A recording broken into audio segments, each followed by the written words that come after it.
He knows how to say 12 words. He can't read.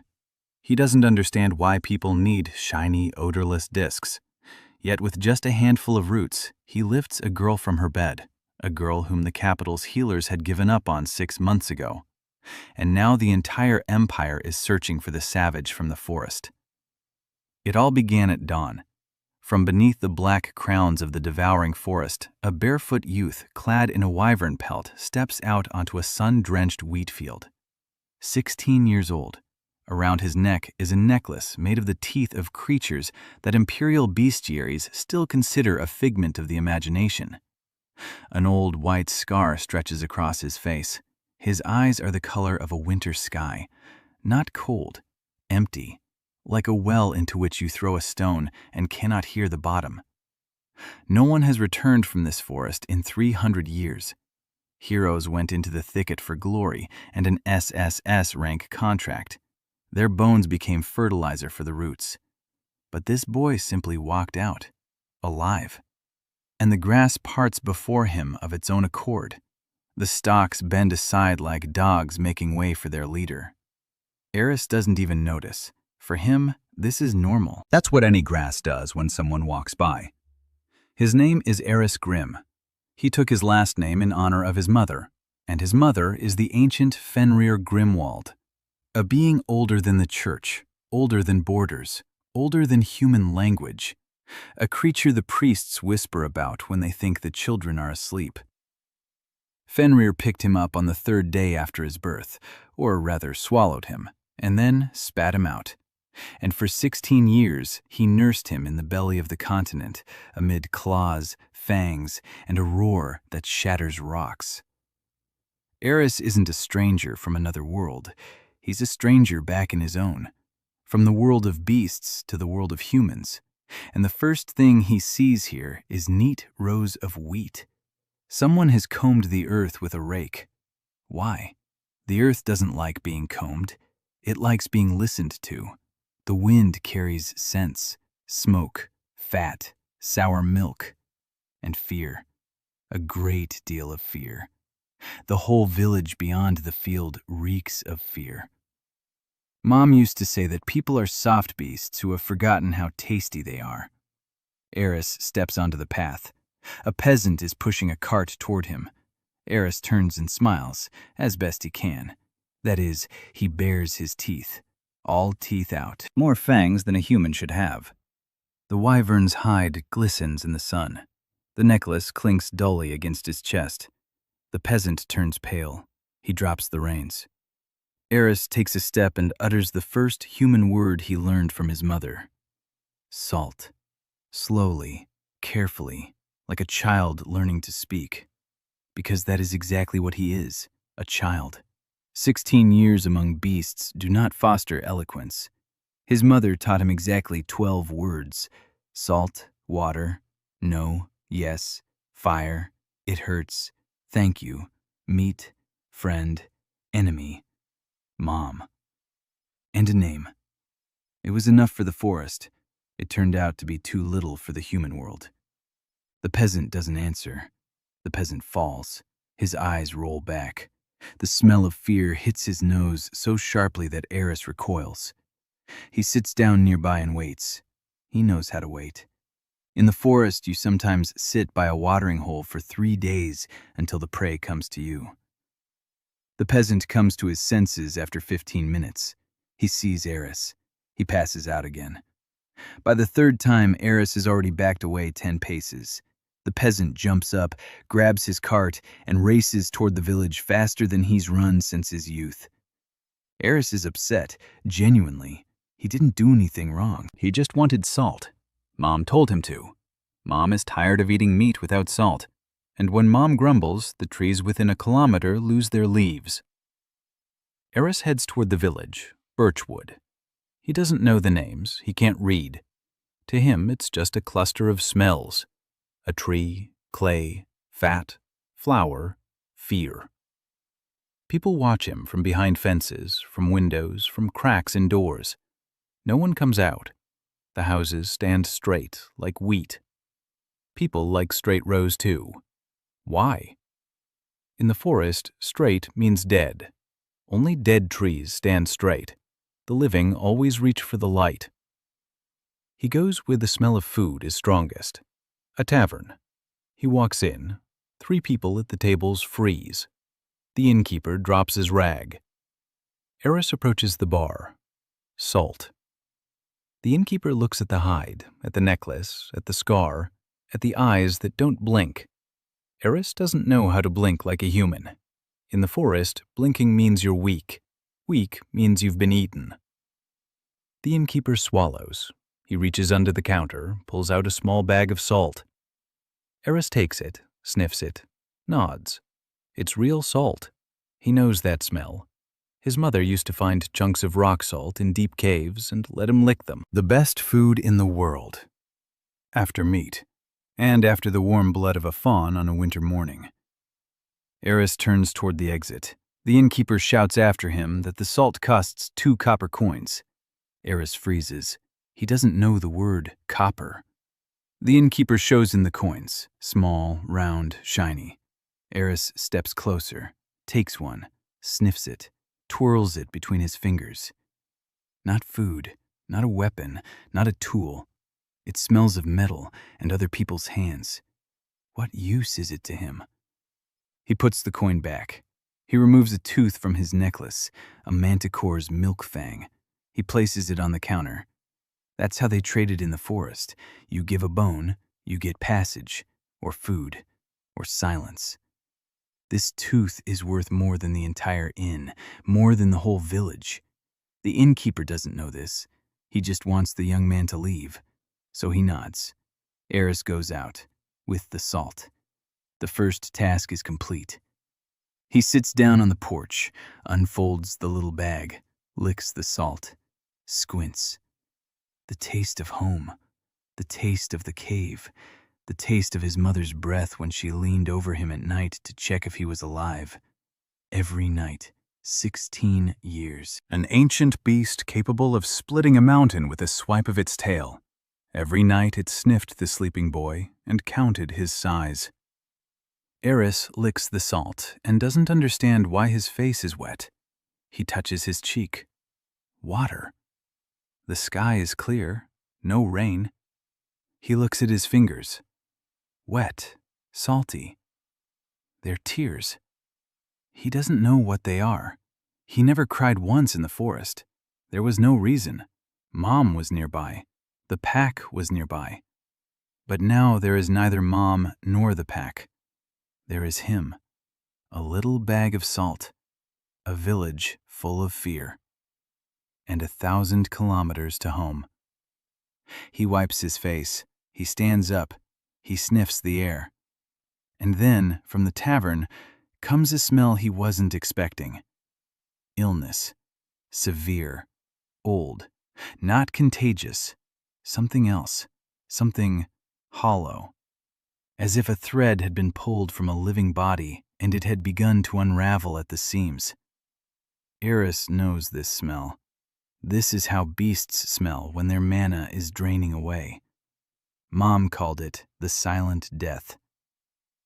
He returns to the inn. He points upward. The smell is coming from the 2nd floor. The innkeeper turns pale. His daughter is lying upstairs, 9 years old. She's been sick for 6 months. Healers from the capital came twice. They threw up their hands. Mana won't take root in her body. The girl is melting away like a candle in an empty room. Eris races up the stairs. He enters. The girl is on the bed, thin, pale, barely breathing. He leans down, sniffs her breath, sniffs her neck behind her ear. He straightens up. Yes, he knows this case. It smells like Siren when a stone was stuck in her throat. Siren is a chimera he's known since childhood. She swallowed a mana crystal, and the stone got stuck in her throat, blocking the flow. Siren was choking for 3 days, until her mother showed her which root to dig up and how to brew it. Eris runs out into the yard. He sniffs the air. An apple tree grows by the north wall. He finds it by the scent right away, the one by the north wall specifically. The roots from the south won't do. Mom explained why. Something about how the earth rotates and where the sap flows. He doesn't remember the explanation. He remembers the rule, the north wall, 3 roots, no more, no less. He digs them up with his bare hands. The earth gives way easily. It always gives way to him easily, as if it knows what he needs. He gestures for a cast iron pot and water. The innkeeper gives them without asking. Eris boils it for 10 minutes. He stirs with his finger. His finger isn't hot. His skin is used to things far worse than boiling water. He throws in a pinch of salt. That very salt, his mother's. It's cold. He stands up, lifts the girl's head, feeds her the broth by the spoonful. She swallows, weakly, but she swallows. Eris sits beside her until evening. Then he collapses onto the floor and falls asleep instantly, just like in the forest. 1 breath and sleep. Only the dead fall asleep slowly. In the morning, the girl opens her eyes. She looks at the sleeping young man on the floor and says she wants to eat, for the first time in 6 months. The innkeeper hears this from downstairs. He drops his mug. He flies up the stairs 3 steps at a time. His daughter is sitting there. Her eyes are open. Her cheeks are slightly pink. The innkeeper falls to his knees. Eris wakes up. He looks at the girl. He nods. The smell of illness has faded. In a week it will be gone completely. He knows. Siren recovered in a week back then, too. The innkeeper offers him everything: food, a room, money, everything he has. Eris looks at him for a long time. Then he speaks, choosing each word slowly. You don't have what I need. I need a map to the place where the people who make patterned iron live. He's talking about the blacksmiths in the capital. Mom gave me a list: salt, a whetstone, thread, and a knife worthy of a man, not a beast. The innkeeper draws a map on a scrap of cloth. Eris can't read, but he understands maps. A map is the earth drawn from above, and the earth is the same in any language. Eris takes the cloth. He nods. He leaves. An hour later, all of Birchwood knows. A savage from the forest, in animal skins, with teeth around his neck. He cured Olt's daughter, just like that, with roots. What the capital's healers couldn't do. The rumor spreads along the road. By evening, they're talking about him in the neighboring village. By morning, in Linden, 100 kilometers away. By the end of the week, the first report lands on the desk of the junior secretary of Imperial Intelligence. A young man, 16 years old. He came out of the Devourer's forest, not a mana-bearer. Heals illnesses related to the wither. The secretary reads the report 3 times. Twice he thinks it's a prank. On the 3rd time, he sends a request up the chain, marked urgent. Meanwhile, Eris is walking along the road north, barefoot, with a small bag of salt on his belt. The world seems strange to him. The roads are smooth. The trees stand alone, not in a wall. The birds aren't trying to kill him. Nothing is trying to kill him. It's suspicious. In the forest, if they aren't trying to eat you, it means they've already eaten you and you just haven't noticed yet. The mana in the air is thin, almost transparent. In the forest, it was thick as honey. Here, it's like dew. He walks and thinks about his mom, about how she's sleeping right now, curled up around her tail, how Uncle Crow is fighting with Uncle Vis again over territory by the stream, how Tyr, the fox cub he raised himself, is whimpering and searching for him by scent. Eris squeezes the little bag of salt. Mom said, "Come back as a human and don't disgrace the pack." He'll come back. He definitely will. But first he has to find the iron with the patterns, and figure out why people wear so much fabric, and why they need those round, shiny things that don't smell of anything. Ahead on the horizon are the roofs of Linden, the first city of his life. Eris stops, sniffs the air. The city smells like an anthill. Thousands of scents, thousands of creatures. And they're all afraid, each in their own way. Mom was right. People really are soft animals. He walks on. Linden turned out to be 10 times bigger than Birchwood. Eris stood at the gate and tried to count the houses, lost count after 40. In the forest, he could count to 40. That's the word Mom called mini began. They were mini here. Walls of gray stone, a bell tower, a market from which the smells of sweat, fish, and fried dough wafted. And people. He had never seen so many people at once. They moved chaotically, jostling, shouting, waving their arms. Eris stood in the stream of people and tried to understand the logic of the movement. There was no logic. Even a herd of wild boars in the forest moved with more purpose. At least they had a leader. Here there was no leader. Everyone went wherever they wanted. It seemed like madness. Someone shoved him with their shoulder. Eris reflexively grabbed the man by the wrist. The man yelped. Eris's fingers tightened like a vice. He didn't mean to hurt him. It was just that in the forest, a shove meant a challenge. If you shove, it means you want to fight. A simple rule. The man jerked away. He yelled. Eris let go. He looked at his hand. He looked at the man. The man was rubbing his wrist and cursing. Eris didn't understand the words, but the scent was clear. Fear and anger. A strange combination. In the forest, those who are angry aren't afraid. Those who are afraid aren't angry. Here, people managed to do both at the same time. Surprising. Eris walked on, down the main street toward the city center. He was looking for a blacksmith. The map on the cloth showed that there was a workshop in Linden.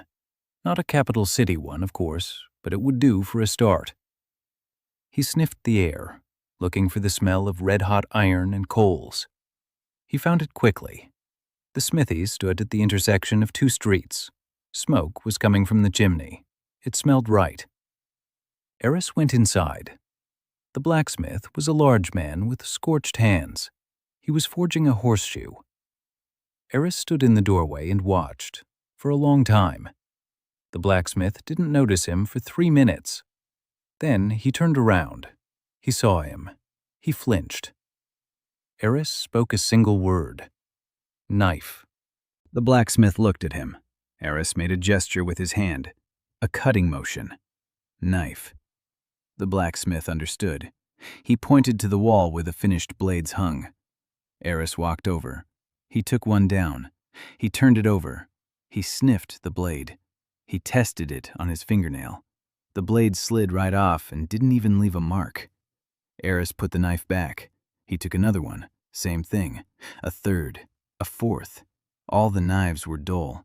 Not by human standards, by his standards.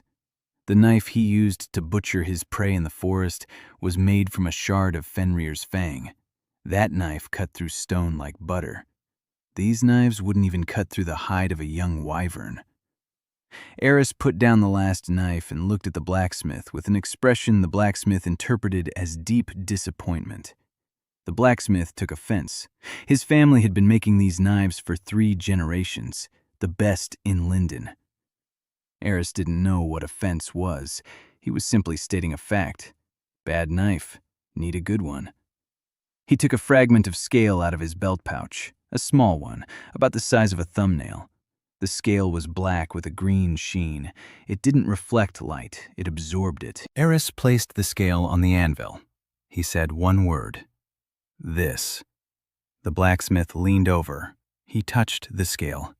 It was warm, as if alive, and absolutely indestructible. The blacksmith tried it with a hammer. The anvil cracked. The scale remained intact. The blacksmith sat down on the floor. He looked at Eris. He looked at the scale, then at Eris again. It was a scale from a leviathan, an SS rank creature, material from which one could forge a weapon capable of piercing a castle wall. A single shard was worth the duchy's annual budget. Eris didn't know that. To him, it was a scrap from his mother's dining table. Leviathan came to visit his mother once a season and always left scales on the floor, just like a dog sheds fur. Eris collected them in a little bag, like children collecting seashells on the shore. He collected the scales of ancient creatures. The blacksmith stood up. His hands were shaking. He said he couldn't work with this material. He had neither the tools nor the knowledge. Eris understood. A bad blacksmith with bad knives can't make a good knife. Logical. He took the scales, nodded, went out. A surprise awaited him on the street. A caravan of 5 wagons stood at the crossroads. The horses were nervous. They sensed Eris and didn't understand exactly what they were sensing, but they didn't like it. A merchant stood near the front wagon and was arguing with the guards. The guards were pointing toward the southern road and shook their heads. Eris sniffed the air. A scent was coming from the south, heavy, hot, sour. A manticor, an adult, hungry. It was 3 kilometers away and heading toward the city. A manticore is serious business. In the imperial bestiaries, it was listed as a B rank. Wings, a poisonous tail, fangs capable of biting through chainmail. For the guild hunters, a manticore was a worthwhile contract. For Eris, a manticore was a childhood memory. One of them had played with him when he was 3. He called her Aunt Mill. Aunt Mill loved it when someone scratched her behind the ear. This manticore was a stranger, not from his forest, smaller, weaker, and very hungry. A hungry beast is dangerous not because it is strong, but because it is foolish with hunger. Eris walked south along the road. He just walked, bare, unarmed. The caravan guards watched his back and didn't know what to think. The merchant shouted after him that it was dangerous out there. Eris didn't turn around. It's dangerous when Mom plays in the rain and the trees fall. One manticore isn't dangerous. It's boring. He found her half a kilometer from the road. She was standing on a hill, sniffing the air. Big, 2 meters at the withers, wings folded, tail with a stinger swaying. Eris stepped out into the open. He stood up. He looked her in the eyes. The manticore froze. Eris didn't move. He just stood there and watched. The manticore growled, low, deep. Eris didn't look away. The growl subsided. The manticore lowered its head, slowly, as if an invisible stone had been placed on its neck. Lower, lower, until its nose touched the ground. Eris stepped closer, reached out his hand, placed his palm on its muzzle. The manticore closed its eyes. Eris scratched it behind the ear, just like Aunt Mill used to. The creature purred, deeply, long and drawn out, like a huge cat. Eris stood there for a minute. Then he told her in the language of beasts, not with words, with his body, the tilt of his head, the pressure of his palm, the movement of his fingers. He told her to leave this place. It smells of fear and iron here. Go east. There's a forest there. There is food there. The manticore raised its head, looked at him, turned around, spread its wings, and left. It hopped heavily and flew east, low over the trees. Eris returned to the caravan. The guards stood with their swords drawn. The merchant was hiding behind a cart. Eris walked past them, stopped, turned around, said one word. Gone. And he walked back to the city. The caravan stood still for another 20 minutes. Then one of the guards went down the road to check. There was no manticore, not a trace, not a scent. The merchant caught up with Eris already in the city. He slipped a small bag into his hand, heavy, jingling. Eris opened it. Inside were those very same round, shiny things. Metal, cold, no smell. He looked at the merchant. The merchant said it was a reward for saving the caravan. Eris didn't understand. He hadn't saved the caravan. He'd just told the manticore to go away. The manticore left. What's the reward got to do with it? He tried to give the pouch back. The merchant wouldn't take it. Eris stood there, shrugged, tucked the pouch into his belt. Useless trinkets, but maybe they'll come in handy on the road. Maybe he could throw them at birds. The news spread within an hour.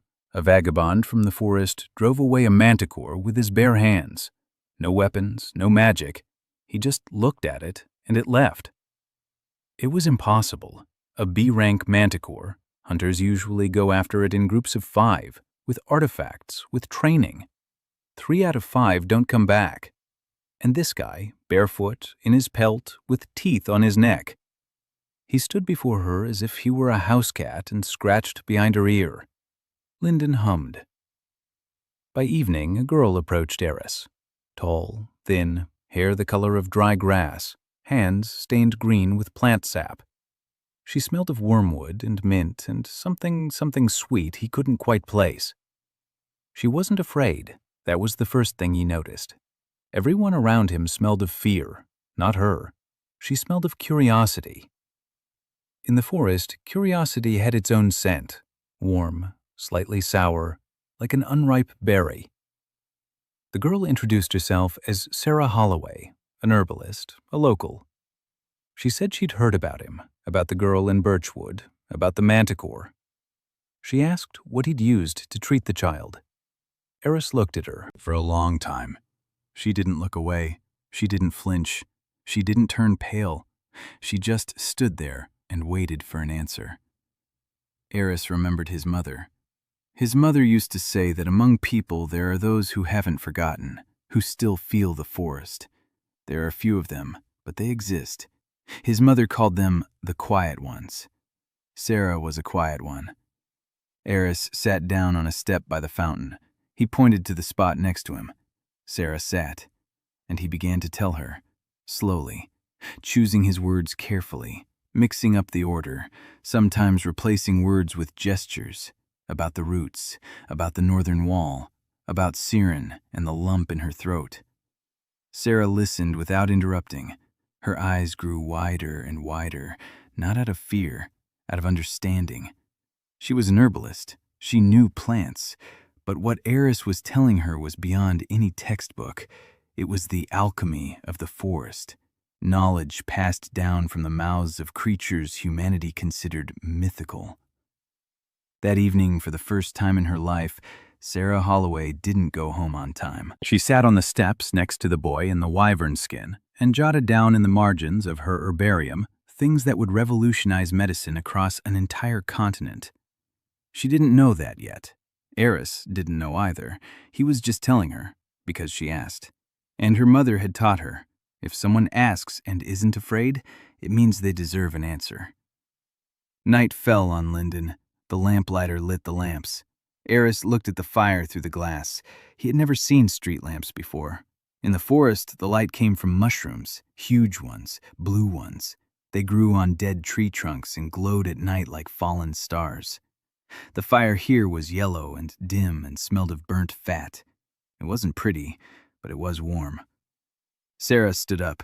She said he needed a place to sleep. Eris said he didn't need a place. He needed the ground. He could sleep on the ground. Sarah looked at him. She shook her head. She said she had a spare room, or rather, a storage room, but there was a blanket there. Eris didn't know what a blanket was, but he followed her, because she wasn't afraid. And in the forest, you can follow someone who isn't afraid. That's the law. Sarah's storage room smelled of mint and dried flowers and mice. The mice left when Eris lay down on the floor. He didn't chase them away. They left on their own. Small animals always left when he was nearby. Not out of fear, out of respect. In the forest hierarchy, he stood higher than they could imagine. Eris lay on the floor, wrapped in a wyvern pelt. He sniffed the blanket and set it aside. It smelled of strangers, too many strangers. He couldn't sleep in a stranger's scent. The pelt smelled of home, the smoke from his mother's cave, moss, blood, safety. He closed his eyes and fell asleep in 2 breaths. The morning began with the smell of food. Sarah was cooking in the kitchen. Porridge, milk, bread. Eris didn't recognize any of these smells on their own. Together, they blended into something warm and incomprehensible. He came out. Sarah placed a bowl in front of him. She put a spoon next to it. Eris looked at the spoon. He picked it up, turned it over, brought it to his nose. Cold metal, smooth, curved. Why? He put the spoon back and plunged his hand into the bowl. Sarah stopped him, gently. She took his hand, wiped it, showed him how to hold the spoon. Eris tried again. Crooked, clumsy, like a child given a pencil for the first time. He scooped up some porridge. Half of it fell back out. The other half made it into his mouth. The porridge was hot and bland and strange. In the forest, food was simple: meat, blood, berries, roots, sometimes fish if Uncle Crow was in the mood to share. Porridge was neither one nor the other. It was soft and tasteless and incomprehensible. Like people's words, lots of movement, little meaning. But Sarah watched him, waiting for a reaction. Eris swallowed, nodded, not because he liked it, because she had cooked it.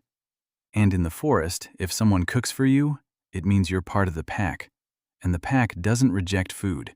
That's the law. After breakfast, Sarah led him through the city.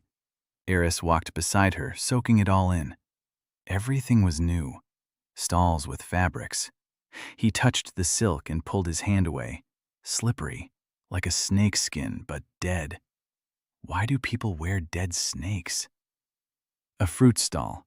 He saw an apple, picked it up, took a bite. He grimaced. Sour, just like in birchwood. People eat this willingly? Surprising. Sarah paid for the apple with a coin. Eris watched the process. She gave a round thing. The vendor gave an apple, an exchange, but an unequal one. An apple is food. A round thing is nothing. Why do people trade food for nothing? He asked Sarah. She tried to explain. Money is value. No, money is a promise of value. No, money is what everyone considers valuable because everyone else does too. Eris listened very carefully. Then he said it was the silliest thing he'd ever heard in his life. In the forest, if you want meat, you hunt. If you want a pelt, you skin it. If you want to cross someone else's territory, you leave a bone at the border. A bone is a thing. It smells. It's real. Little round things don't smell, so they're not real. So people are deceiving each other every day, willingly, on a massive scale, and no one is outraged. Sarah didn't know how to respond. They were walking past the square when Eris stopped. His nostrils flared. He turned his head, abruptly, like a beast. To the left of the square stood a house larger than the others. Stone, 2 stories, a flag with a coat of arms. A smell was coming from the house. Not of sickness, something else. The smell of blood. Someone else's blood on hands. Many hands.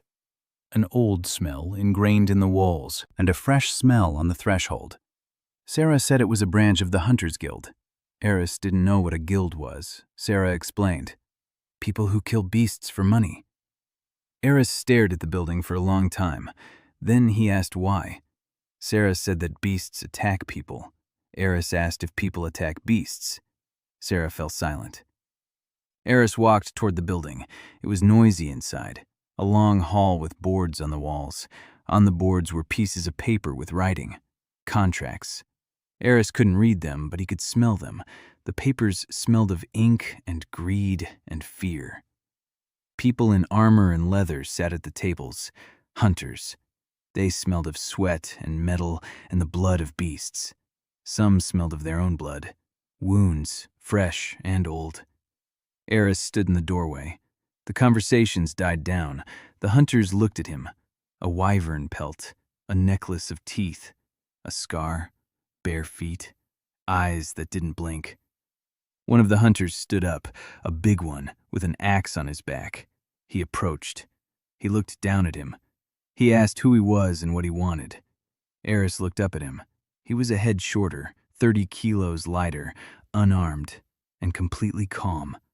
So calm that the hunter took half a step back, instinctively, without understanding why. His body understood faster than his brain. Standing before him was a predator he couldn't gauge. His body ordered him to step back. His brain didn't have time to object. Eris didn't answer the question. He walked over to the board with the contracts. He sniffed one piece of paper, then another. He stopped at the third. He couldn't read the text, but this piece of paper carried a scent. Distant, familiar, the scent of a specific beast. Every contract bore the traces of a scout who had seen the target, and the scout carried the scent of the target. Eris read the paper with his nose. A wyvern, young, female, wounded, left wing, hiding in the quarries to the west, scared and angry.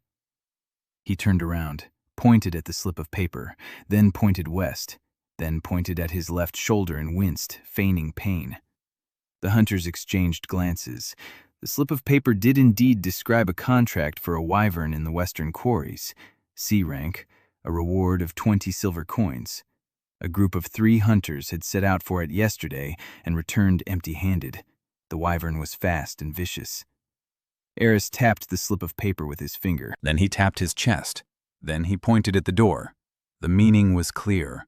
Me, there, now. "A hunter with an axe," he asked. "Is that a suicide mission?" Eris didn't understand the word, but he understood the scent. Mockery, contempt. In the forest, that scent meant one thing. The one who mocks considers himself superior. Eris didn't argue. Arguments are human. He turned and left. Sarah was waiting outside. She saw his face and didn't ask any questions. Eris headed west. Sarah followed him. He didn't ask. She didn't ask. The quarry was a 2-hour walk away, abandoned. The stone had been mined out 10 years ago. Only the quarries and tunnels remained. A good place for a wounded beast. Quiet, dark. The stone retains heat. Eris found the wyvern in 20 minutes, by scent. She was in a distant tunnel, curled up in a ball. A wing hung at an odd angle. Broken. Not wounded. Broken. The paper hunters couldn't finish it off because it was in a narrow space. Their armor got in the way. Swords are useless in tight quarters. The wyvern fought back and they retreated. Eris entered the tunnel, alone, without light. He didn't need light. 16 years in the forest caves. His eyes saw better in the dark than an owl's. The wyvern growled, a warning. Eris stopped, crouched, tilted his head to the side, slightly. That's what wolf cubs do when they ask an elder for permission to approach. The wyvern fell silent. He crawled forward, slowly, on all fours, not like a human, like a beast. The wyvern didn't move. He reached her, reached out a hand, touched her muzzle. The creature was trembling, from pain, from the cold, from fear. Eris examined the wing. Yes, a fracture, clean, 2 bones. Mom had shown him how to treat it. He'd done it for Uncle Viz when he fell off a cliff. Uncle Viz was an A-rank griffin and weighed a ton. His wings were 3 times bigger than this little one's. Eris took a small pouch from his belt. He pulled out a strip of dried bark, moistened it with his saliva, wrapped it around the fracture. The bark swelled, hardened. It became a splint. Then he took a piece of dried meat from his stash, the last one. He placed it in front of the wyvern's snout. She sniffed it, ate it. Eris stroked her head. He stood up and walked back. Sarah was waiting at the entrance to the quarry, pale. Her hands were clenched into fists. She heard growling and silence. The silence was more frightening. Eris stepped into the light, unharmed, clean, not even dusty. Sarah exhaled. Eris told her that the wyvern was young and that its wing had been broken. It doesn't attack. It defends itself. It needs 3 weeks. Then she'll fly away on her own. The contract to kill her is pointless. It's like killing a kitten that hisses because someone stepped on its tail. Sarah looked at him. Then she asked quietly, "Is that how you treat all animals?" Eris didn't understand the question. How so? He treated them the only way he knew how, the way his mother taught him, the way they treat each other in the pack. They help the young ones. They heal the wounded. They remember the dead. It's simple. On the way back to the city, Eris spoke a long sentence for the first time in 2 days, slowly, with pauses, choosing each word carefully. He said he didn't understand why people killed animals they could chase away, and he didn't understand why they chased away those they could tame, and he didn't understand why they tamed those they could simply leave alone. Sarah walked beside him and said nothing. She was thinking about how her mother had died of the wither. Her mana had left her body overnight, the best herbalist for 100 kilometers, and she couldn't help at all. She thought about how this boy heals the beasts that everyone else tries to kill. And she thought that maybe the world is sick, not because mana is fading away, but because people have forgotten how to treat what surrounds them. A crowd was waiting for them in Linden. Hunters from the guild followed and discovered that the wyvern was alive, with a splint on its wing, and it wasn't attacking. The senior hunter stood at the guild gates, his face red. A contract worth 20 silver. The beast was supposed to be dead, but the boy the pelt had healed it instead. That was a violation. It undermined the system. If every vagabond started healing monsters instead of killing them, the guild would be out of work. The senior hunter approached Eris. He began to speak loudly. Eris listened. He didn't understand half the words, but he understood the scent. Anger, fear for his position, loneliness. That was the scent a beast in the forest gave off when guarding its prey, even rotten prey, even useless prey, simply because it was used to, considering it its own. Eris didn't listen. He looked the elder in the eyes, evenly, calmly, without defiance, without threat. He just looked, the way a leader looks at someone who barks for no reason. The elder fell silent mid-sentence. He looked away. He didn't understand why himself. His body obeyed before his mind did. Eris walked past. Sarah followed him. The crowd parted, silently. No one understood what had happened, but they all felt the same thing. The boy in the pelt was not a human, not a beast. Something else. Something not found in the guild's classifications, nor in the church's prayers, nor in the decrees of the empire. Something new, or very old. Eris lived with Sarah for 5 days. For 5 days he learned to be human. The results were modest.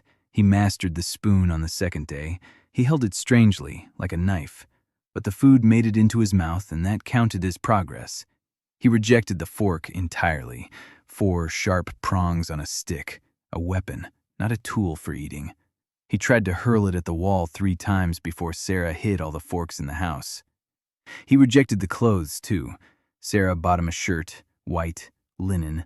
Eris put it on, stood there for a minute, took it off, said it prevented his skin from breathing, and that in battle the fabric would slow him down by 0.3 of a second. Sarah asked what kind of battle. Eris looked at her as if she'd asked why one should breathe. Any battle. A battle could start at any moment. It's not a question of if, it's a question of when. In the forest, that's a given. Here, apparently not. People walk around in clothes and aren't afraid that the fabric will slow them down. That means they're sure the fight won't start. That certainty seemed like madness to Eris. On the 3rd day, he discovered a mirror. Sarah found him standing motionless in front of it. He had been standing there for 20 minutes. He was looking at his face, for the first time in his life. There are no mirrors in the forest. There is water, but in water the reflection is dark and wavering. Here it was clear. He saw his scar, white, from his temple to his chin. His mother left it when he was 2, not out of malice. She turned in her sleep and hit him with her tail. Fenrir's tail weighs as much as a house. Eris survived. The scar remained. He touched it with his finger and didn't understand why people reacted to it. A scar is just a scar, a sign that you've lived, that someone close to you was big enough to leave a mark. In the forest, scars are a source of pride. Here, for some reason, they're a source of fear. He saw his own eyes, a winter sky, light, almost transparent.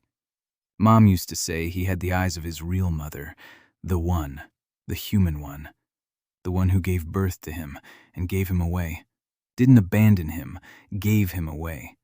Mom knew the difference between those things. To abandon means not to want. To give away means to want, but not to be able to. Eris believed Mom. Mom doesn't lie, except when she's worried. On the 4th day, something important happened. Eris was sitting in the backyard, sharpening his knife, a knife made from Fenrir's fang. The only thing he'd taken from the forest besides the pelt, the necklace, and the pouch of scales. The knife didn't need sharpening, it never got dull, but the process of sharpening was soothing, a rhythmic motion, stone against bone. Shh, shh. A sound like his mother's breathing. Sarah sat nearby, sorting through dried herbs. They were silent, comfortably silent. In the forest, silence is a form of trust. If you are silent next to someone, it means you do not consider them a threat. It means you do not need to keep your ears open for them. You can simply be. Sarah shared that feeling. She didn't try to fill the silence. She didn't ask questions. She didn't offer tea. She just sat there, sorting through the herbs.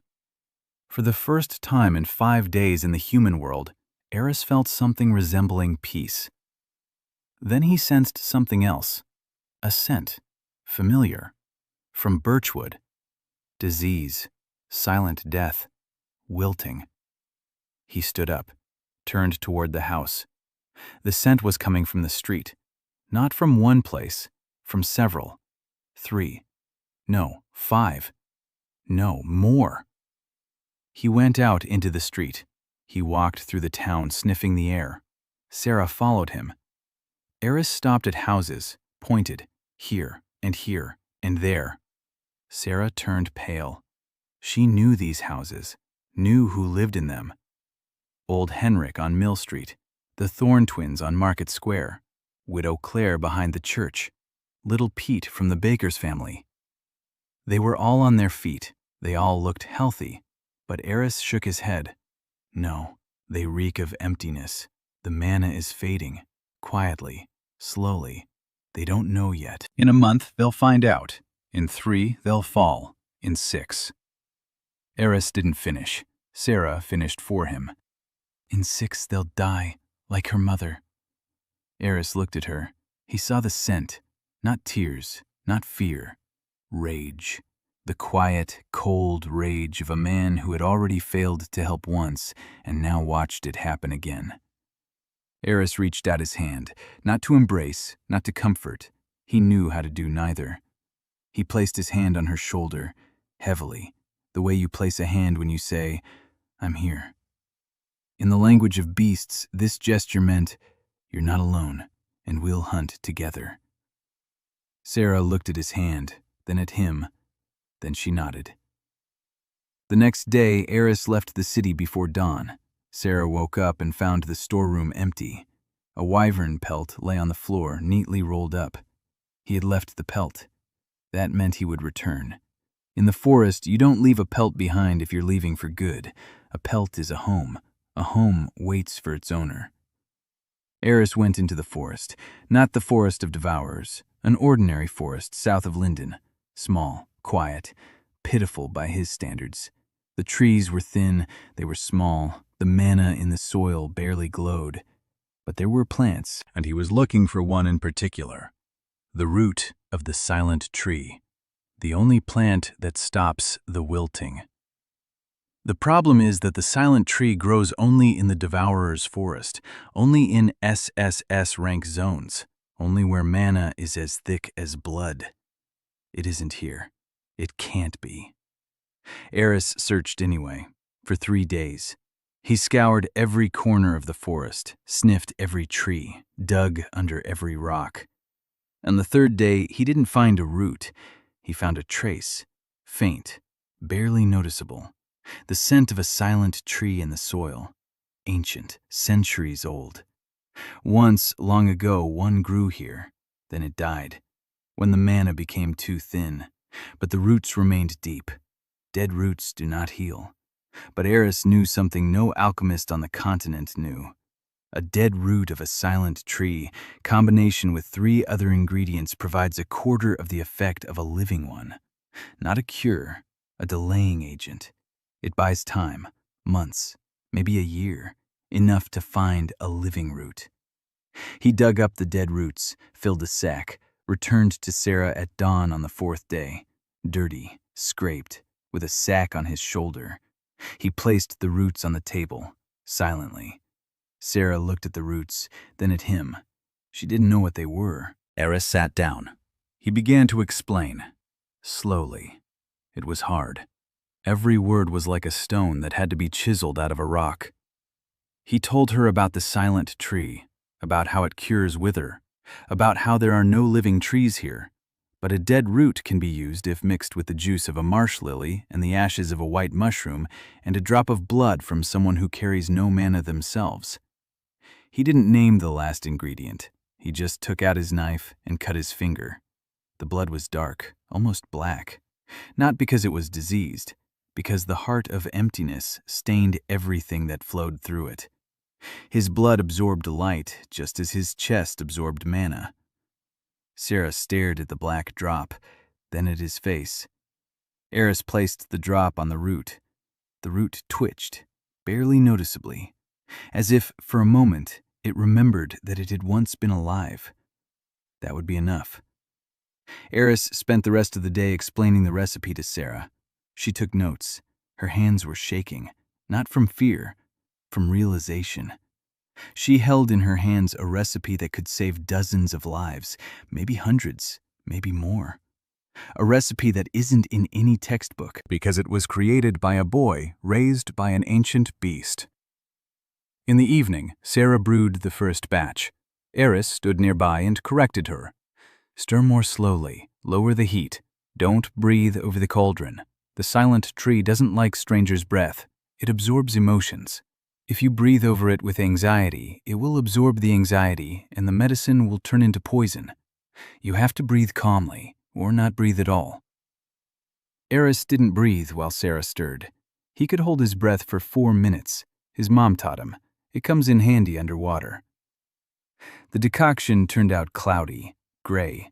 It smelled of earth and something bitter. Eris tasted it. He nodded. It'll do.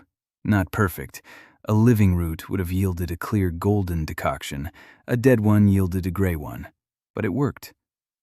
They began distributing the decoction the next morning. Sarah led the way. She knew who to take it to. Eris walked beside her. In every house it was the same. Distrust, fear, confusion. Then the first sip. Then silence. Then a look. Something was changing. Not right away, not noticeably, but it was changing. The wasting away slowed down. Little Pete stopped coughing at night. Old Hendrik stood up without his cane for the first time in a month. Widow Claire said that for the first time she didn't feel the cold in her bones. By the end of the day, there was a line at Sarah's door. Not of the sick, of those who had heard there was a cure. Rumors in a small town travel faster than the wind. By evening, Eris was sitting on the porch, licking salt. Sarah sat beside him. She was looking at her hands, the very hands that had failed to save her mother. Today, those hands had saved 7 people. Perhaps. So far, they'd only slowed it down, but slowing it down meant buying time, and time meant hope. Eris said nothing. He took a bundle of dried herbs out of his pocket. He placed it on her lap, quietly.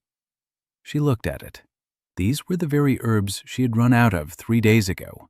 She hadn't told him about it. He remembered by the smell. Her workshop smelled of these herbs, and he noticed when the scent disappeared. Sarah clutched the herbs in her hands. She sat like that. Then she said thank you. Eris nodded. For him, it wasn't anything special. He'd noticed she'd run out. He'd brought some. That's what they do in the pack. Simple. On the 7th day of Eris's life in the human world, hunters arrived in Linden. Not locals. Imperial. A group of 4. 2 men, 2 women, all in identical gray cloaks bearing the guild's emblem. Rank B. Serious. Eris sensed them 2 hours before they arrived. Metal, leather, magic, and something else. Intention. In the forest, intention smells distinct from everything else, like a note you can hear through the noise. These 4 were walking with intention. Not to kill, to assess. The difference is subtle, but obvious to Eris. A killer smells different.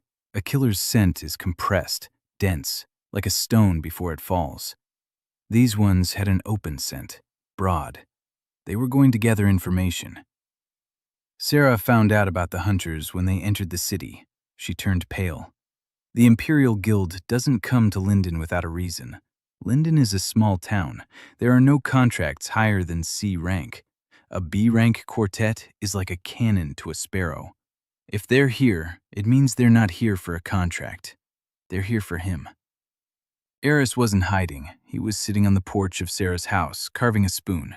A small one, a wooden one, for the girl from Birchwood. He didn't know why. He just thought she should have her own spoon. A small one, just right for her hand. He'd been carving for 3 days. The first 2 spoons were crooked. Wood didn't obey him the way bone did. He knew how to carve bone. Wood was soft and unpredictable, like people. The hunters found him quickly. Everyone in town knew where the savage lived. The leader of the group was a man in his 40s, short hair, a scar on his arm. He reeked of discipline and old pain. A warrior, a real one, not some braggart from the local guild. This one had seen death and grown accustomed to it. The leader approached. He introduced himself. Veron Court, guild appraiser, Imperial rank B. He had arrived at the capital's request to assess an unclassified subject. Eris looked up from his spoon. He looked at him. Veron did not look away. It was respectful. Eris nodded. Veron sat down across from him. The other 3 remained standing. They were tense, hands on their weapons. Not aggression, readiness. In the forest, this was the posture taken by beasts that didn't know what lay before them and were prepared for anything. Veron began to ask questions, calmly, without pressure. Name, where he came from, why. How he healed the child. How he drove away the manticor. Eris answered, briefly. Not because he was hiding anything, because he didn't know the long answers. Name, Eris Grimm. Where from? The forest. Why? His mother sent him. He healed the child with roots. He asked the manticore to leave. Varen listened. His expression didn't change, but the scent changed. With every answer, the scent grew more and more sour. It was the scent of confusion. Varen didn't understand what was before him. He had been trained to assess threats, mages, warriors, monsters. Everyone has parameters, mana level, physical strength, speed, skills. Eris had none of these. Mana, 0. Physically, he looked like an ordinary teenager, not big, not muscular. Speed, unknown. Skills, spoon carving. But there was something about him that Varen couldn't describe with any term from the manual. Pressure. Not magical, not physical, just pressure. As if the air around the boy were denser, as if space respected him and contracted to make more room for him. Varen asked the final question. What's your rank? Eris didn't understand. Varen explained. The guild classifies everyone from F to SSS. F is the weakest. SSS is the strongest. What's his rank? Eris thought. For a long time. Then he answered. He said, there are no ranks in the forest. In the forest, there are those who are listened to and those who listen. Everyone listens to Mom. Everyone listens to him except Mom. Veron processed this information. His face twitched. For the first time. Mom is Fenrir Grimwald, SSS rank, a creature the guild considers the #1 threat on the continent. A contract for his destruction has been hanging for 1,000 years. The bounty on Fenrir's head is an entire principality, and the boy standing before him had just said that everyone in the forest listened to him except for that creature. Veron stood up. He thanked him. He said he would write a report. Eris nodded and went back to his spoon. He wasn't interested in reports. He was interested in the spoon. It was still crooked. Veron walked back to his group. One of the women asked quietly what the assessment result was. Veron was silent for a long time. Then he said 3 words. Unclassified. Danger undetermined. The group left Linden 2 hours later. The next morning, in the capital of the Empire, a report landed on the desk of the head of the guild's analytical department. A young man, 16 years old, emerged from the Devourer's forest. Mana, 0. Rank undetermined. Claims to have been raised by SSS rank Fenrir Grimwald. Indirectly confirmed. Carries SSS class materials as if they were everyday items. Driven away a B rank manticor without using force. Cures wither using unknown methods. Recommendation: highest priority surveillance. The department head read the report, reread it, took off his glasses, wiped them, put them back on. He read it again. Then he summoned his secretary and dictated 2 orders. First, send a permanent observer to Linden. Second, notify His Majesty's Court of a potential Class 0 anomaly. Class 0. That code hadn't been used in 200 years. The last time it was used was when the Leviathan rose from the ocean and destroyed 3 coastal cities in a single night. Class 0 meant one thing. We don't know what it is, and we don't know what to do about it. Meanwhile, Eris finished the spoon. 3rd attempt. It was crooked, but less so than the previous ones. He turned it over in his hands, sniffed it. It smelled of wood and his palms. Not bad. He wrapped the spoon in a leaf and put it in a pouch. He'd give it to the girl later, when he passed by Birchwood. If he did. The human world turned out to be bigger than he'd thought, and more complicated, and louder, and more confusing. But sometimes it was quiet in there, like now. He sat on the porch. Sarah was inside brewing a potion for the sick. She was humming softly. Eris didn't know this song, but the melody was like the way his mother hummed at night, low, muffled, soothing. He closed his eyes. He inhaled the scent of mint and salt and wood and Sarah. A scent that was starting to feel familiar. Not like home, but like the beginning of home. An expression appeared on his face that Sarah had never seen before. Gentle, quiet, almost human. He didn't know that this was called peace. He simply felt that at that moment, nothing was trying to kill him, and someone nearby was humming, and the little bag of salt on his belt was full. And that was enough. On the horizon beyond the city walls, toward the capital, a courier was galloping with a 0-class report. In 3 days, the court would learn of Eris Grime. In a week, the church would learn of Eris Grime. In 2 weeks, every power on the continent would know of him. The boy from the forest, a talentless fool with an empty core. Fenrir's son. The wild healer. A riddle everyone wanted to solve, some to use him, others to destroy him, still others to understand him. And he sat on the wing and carves a spoon for a girl he's seen only once in his life, because she didn't have one of her own. And in his pack, everyone must have their own spoon. That's the law now. He made it up himself. The first human law in his life. Class Zero's report reached the capital in 3 days.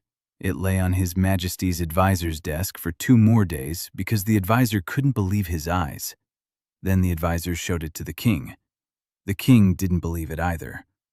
Then they showed it to the empire's chief alchemist. The alchemist turned pale. Then he blushed. Then he asked for paper and began writing a request for an expedition. Mana 0. Cures desiccation. Raised by Fenrir. Wears SSS class materials. For an alchemist, it was like reading that someone had found a living god who was carving spoons in a provincial town. While the capital digested the news, Eris lived his little life. In the morning, he woke up on the floor of Sarah's storeroom. Tomorrow, he ate porridge, with a crooked spoon. Then he walked through the city.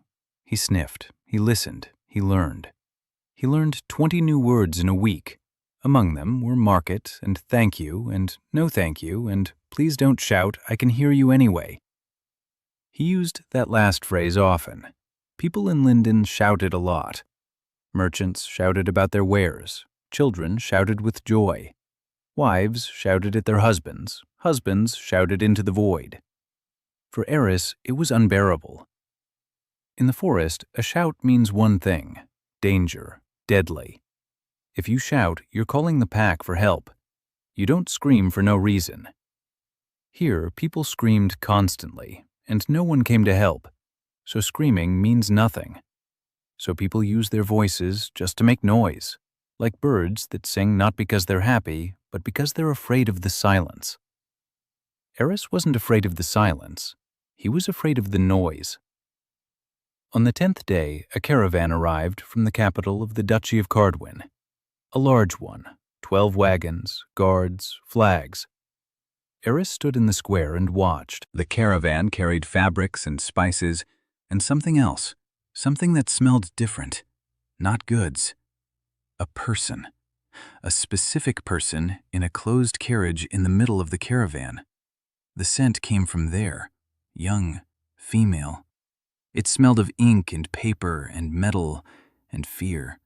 Not ordinary fear, an old fear, familiar, like clothes worn for so long that you stop noticing them. The carriage stopped at City Hall. The door opened. A girl stepped out. 17 years old, dark hair pulled back into a neat bun, an expensive but not flashy dress, gray with silver. Around her neck was a thin chain with a coat of arms. Her eyes were hazel and sharp. She surveyed the square the way Eris would survey an unfamiliar clearing, quickly, intently, noting the exits and the dangers and the number of people and the distance to the nearest cover. Eris recognized that look. That's how predators look when they've strayed into foreign territory. Her name was Ivy Cardwin Ashton, heiress to the duchy. She hadn't come to Linden for fabrics. She'd come for him. The Duchy of Cardwin bordered the Devourer's forest. For the past 3 years, the duchy's lands had been drying up faster than the rest. Harvests were failing. Mana was draining from the soil. Children were being born with dim cores. The Cardwin-Ashton line was on the brink. Not financially, magically. An heiress without a strong core is no heiress, and Ivy's core was weak, dull, like a dying candle. Her father, Duke Cardwin, knew this. All her life, he had been preparing his daughter for a political marriage, an infusion of blood from a strong house, the only way to preserve the title. Ivy hated this plan, every detail of it, but she had no alternative. Until she heard about the boy from the forest who cures the wither. She came on her own, without her father's permission. She took a caravan under the pretext of a trade inspection. Her father would find out in a week. By then, she planned to have already obtained what she came for, a cure, an ally, or at least information. Ivy found Eris an hour later, not because she was looking for him, because he was standing in the middle of the square eating a raw carrot he'd snatched from the caravan's cart. He didn't steal it. He didn't understand the concept of theft. The carrot was lying there. He was hungry. He took it. In the forest, food belongs to whoever finds it first. Here, the rules were different. A caravan guard grabbed his arm. Eris looked at the guard. The guard let go. His fingers unclenched on their own. Like in a dream when you try to hold on to something but your hand won't obey. The guard took 3 steps back. He turned pale. He didn't understand why. Ivy saw it, everything, from start to finish. She saw how the 4th-rank guard lost control of his own body simply from the gaze of a barefoot teenager holding a carrot. She approached. Eris looked at her, sniffed the air. Ink, paper, metal, fear as old as clothes. And something else, beneath the fear, deep down, almost invisible. Stubbornness. The vicious, desperate stubbornness of one who refuses to give up even though everyone around him has already given in. Eris knew that scent. That's how the little fox cub Tyr smelled when a pack of jackals cornered him. Tyr was 3 times smaller than any of them, but he growled. He bared his teeth. He didn't back down, because behind him was the den with his brothers. Eris had driven the jackals away then. Tyr had slept at his feet for 3 nights in a row afterward. Not out of gratitude, out of exhaustion. When you stop being strong, you fall asleep next to the one you trust. Ivy introduced herself, by her full name, with her title, with her coat of arms. She was used to that a title made an impression. Eris listened. The words were long and incomprehensible. Duchy, Heiress, Cardwin Ashton. He didn't understand a thing. To him, she was a girl who smelled of stubbornness and was afraid but didn't show it. Ivy quickly realized that titles were useless. She got down to business. She said she knew about his ability to cure the wither. She said her lands were dying. She said she needed his help. Eris chewed on a carrot and listened. Then he asked one thing. "Where does it hurt?" Ivy froze. She had been preparing a speech, arguments, proposals for an exchange of services, political leverage. She had a 12-point plan. Eris asked where it hurt, just as a doctor asks a patient, simply and directly. Ivy hadn't expected simplicity. She'd forgotten how to speak simply. Since she was 10, every word had been a chess move. Every phrase hid 3 meanings. And here he was, standing barefoot with a carrot, asking where it hurt. She answered, "Everywhere." Ivy stopped short. She hadn't intended to tell the truth. The truth wasn't part of the plan. But the words just slipped out. Everywhere. The earth hurts. People hurt. She hurts. Her people hurt. Everything hurts. And it's been hurting for a long time, and it hurts badly. And she's tired of pretending she's coping. Eris nodded, finished the carrot, said he'd take a look. Ivy didn't understand. Look at what? Look where? Eris was already walking, toward her carriage. Ivy followed him. The guards tensed. Eris approached the carriage. He placed his palm on the wooden side. He closed his eyes. He stood there for a minute. The carriage was made of Cardwin wood. He could sense it.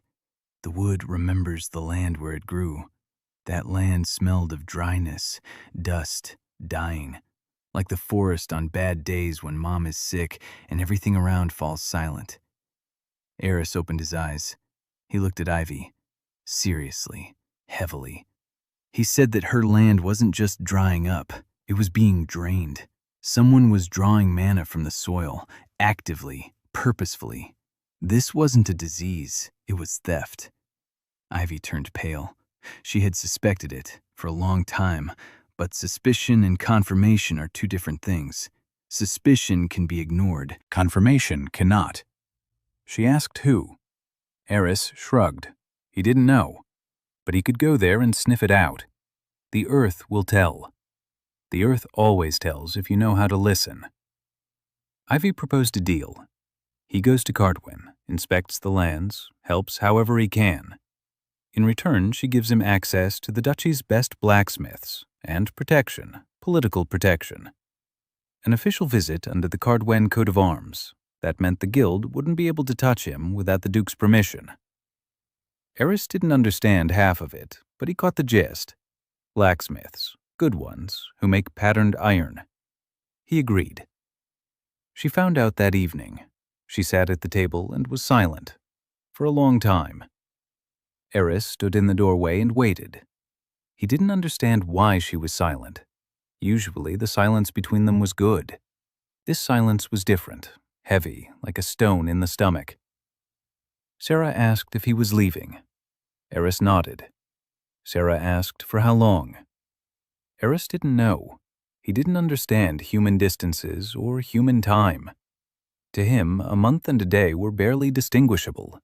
In the forest, time was measured differently, by seasons, by the moons, by his mother's growls in the mornings. Sarah stood up. She walked over to the shelf. She took out her herb book, a thick notebook with a leather cover. She handed it to Eris. He took it. He sniffed it. It smelled like her, like mint and ink and patience. Sarah said that all the recipes he had told her were in there, and all the ones she knew herself. If he encountered patients and she wasn't around, he should find someone who could read and show them the notebook. Eris clutched the notebook, tightly, the way you hold something important. He didn't know how to say what he was feeling. He didn't know the words for it. But he knew smells. And Sarah smelled right now like a beast that gives part of its prey to another, not out of abundance, out of care. He put the notebook in the pouch, next to the salt and the scales and the crooked spoon for the girl. Then he took something else out of the pouch. A small bundle. He unwrapped it. Inside lay a bunch of dried herbs, not ordinary ones. Herbs aren't in any reference book. Silence herb. It grows only in the forest of devourers. Mom used to give it to him to chew when he was sick. It takes away any pain. Any. Even the kind that isn't in the body. Eris placed the bundle on the table. He said one word. Mom. Then he thought. He added, for you. Mom, for you. He meant that it was from Mom, that Mom had sent it, that when he left the forest, Mom gave him this herb and said, give it to whoever is to you as I am. Moms knew. Moms always know. Even if Mom weighs as much as a mountain and has fangs as long as a tree. Sarah took the bundle. She looked at the herb. She looked at Eris. Her eyes were wet. Eris didn't understand why people cry when they're happy. In the forest, they don't cry when they're happy. In the forest, they howl when they're happy.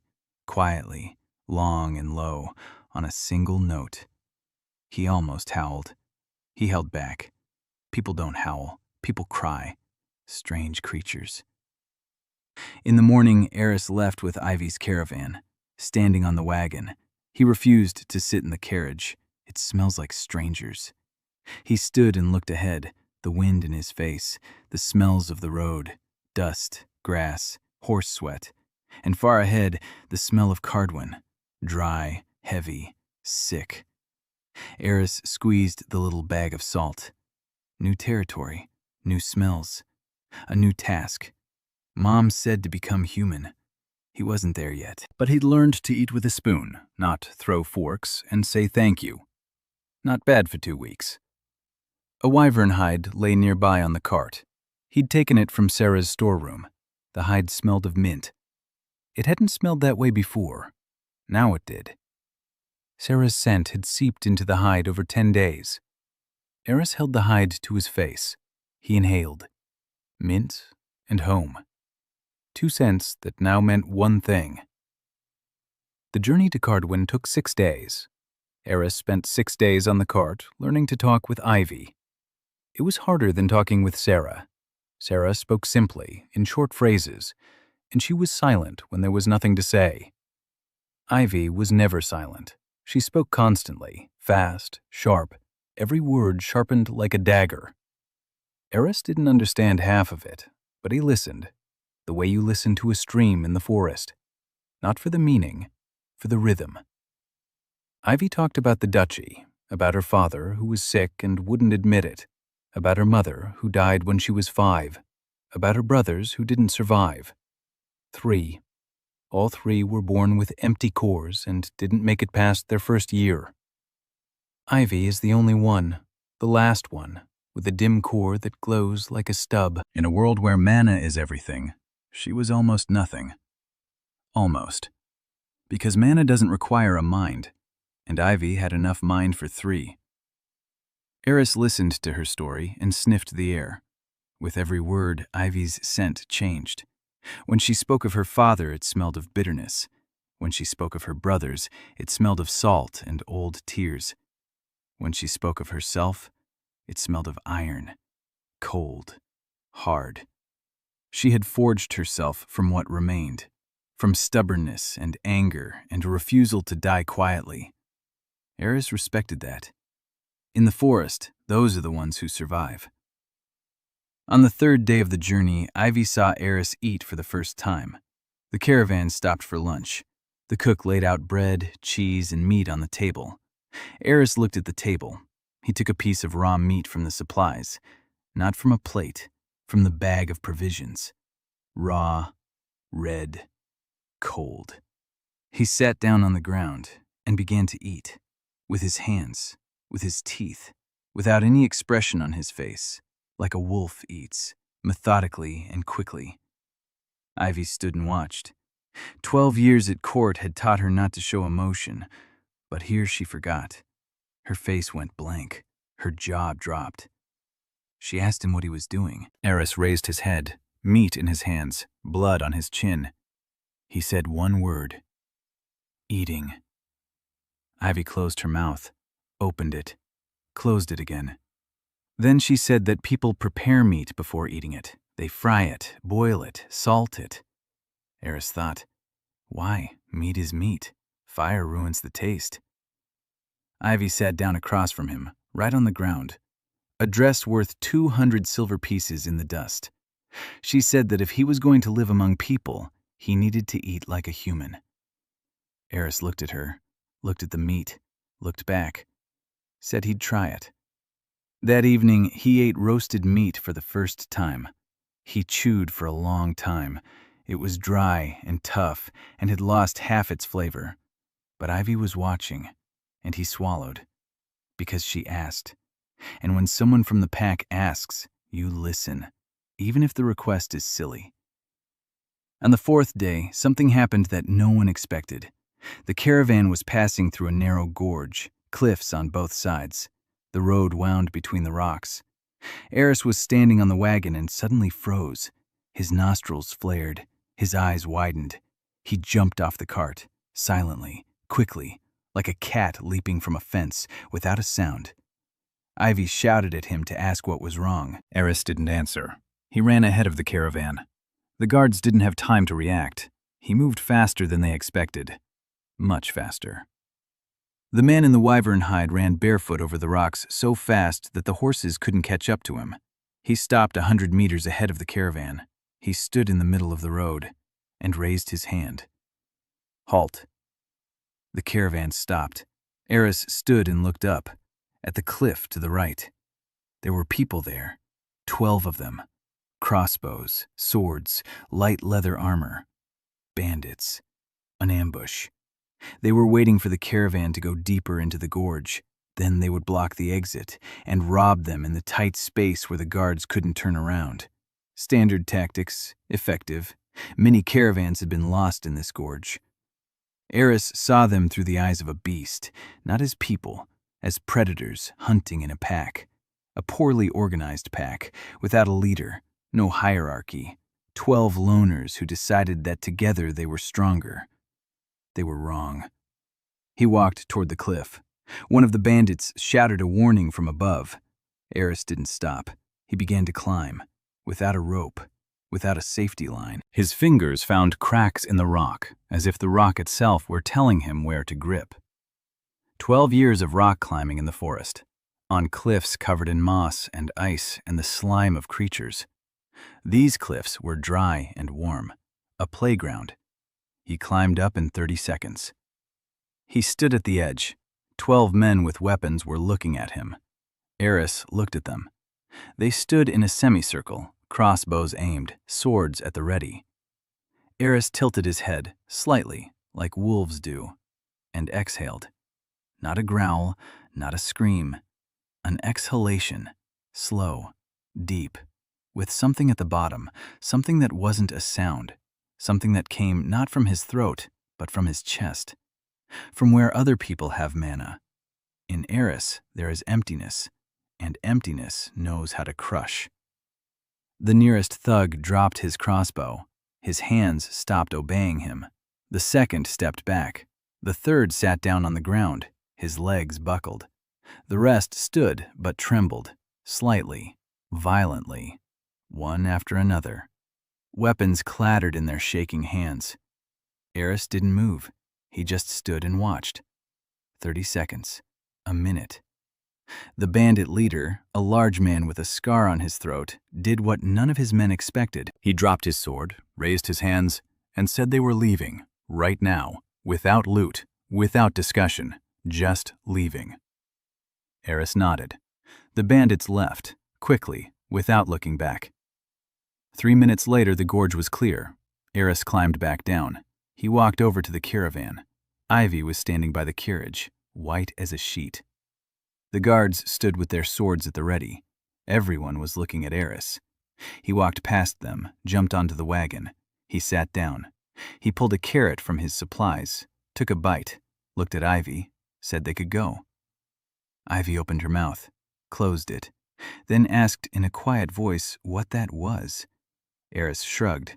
He said they reeked of intent, and he showed them it wasn't worth it. Ivy asked how. Eris thought, chose a word, He said he had asked. 12 armed bandits had left because a barefoot teenager had asked them to. Ivy got into the carriage. She closed the door and sat there for 2 hours in complete silence. She was going over everything she knew about the world, and the world didn't add up. On the 6th day, they arrived in Cardwin. The city was 20 times larger than Linden. Stone walls, 3 tiers, a castle on a hill, flags bearing the family crest. Eris stood on the cart and watched. The city smelled of sickness. The very ground beneath him smelled of sickness. The withering here was stronger, much stronger. The manna in the air wasn't liquid like in Linden. It was almost absent, like water in the desert, a drop here, a drop there, emptiness between the drops.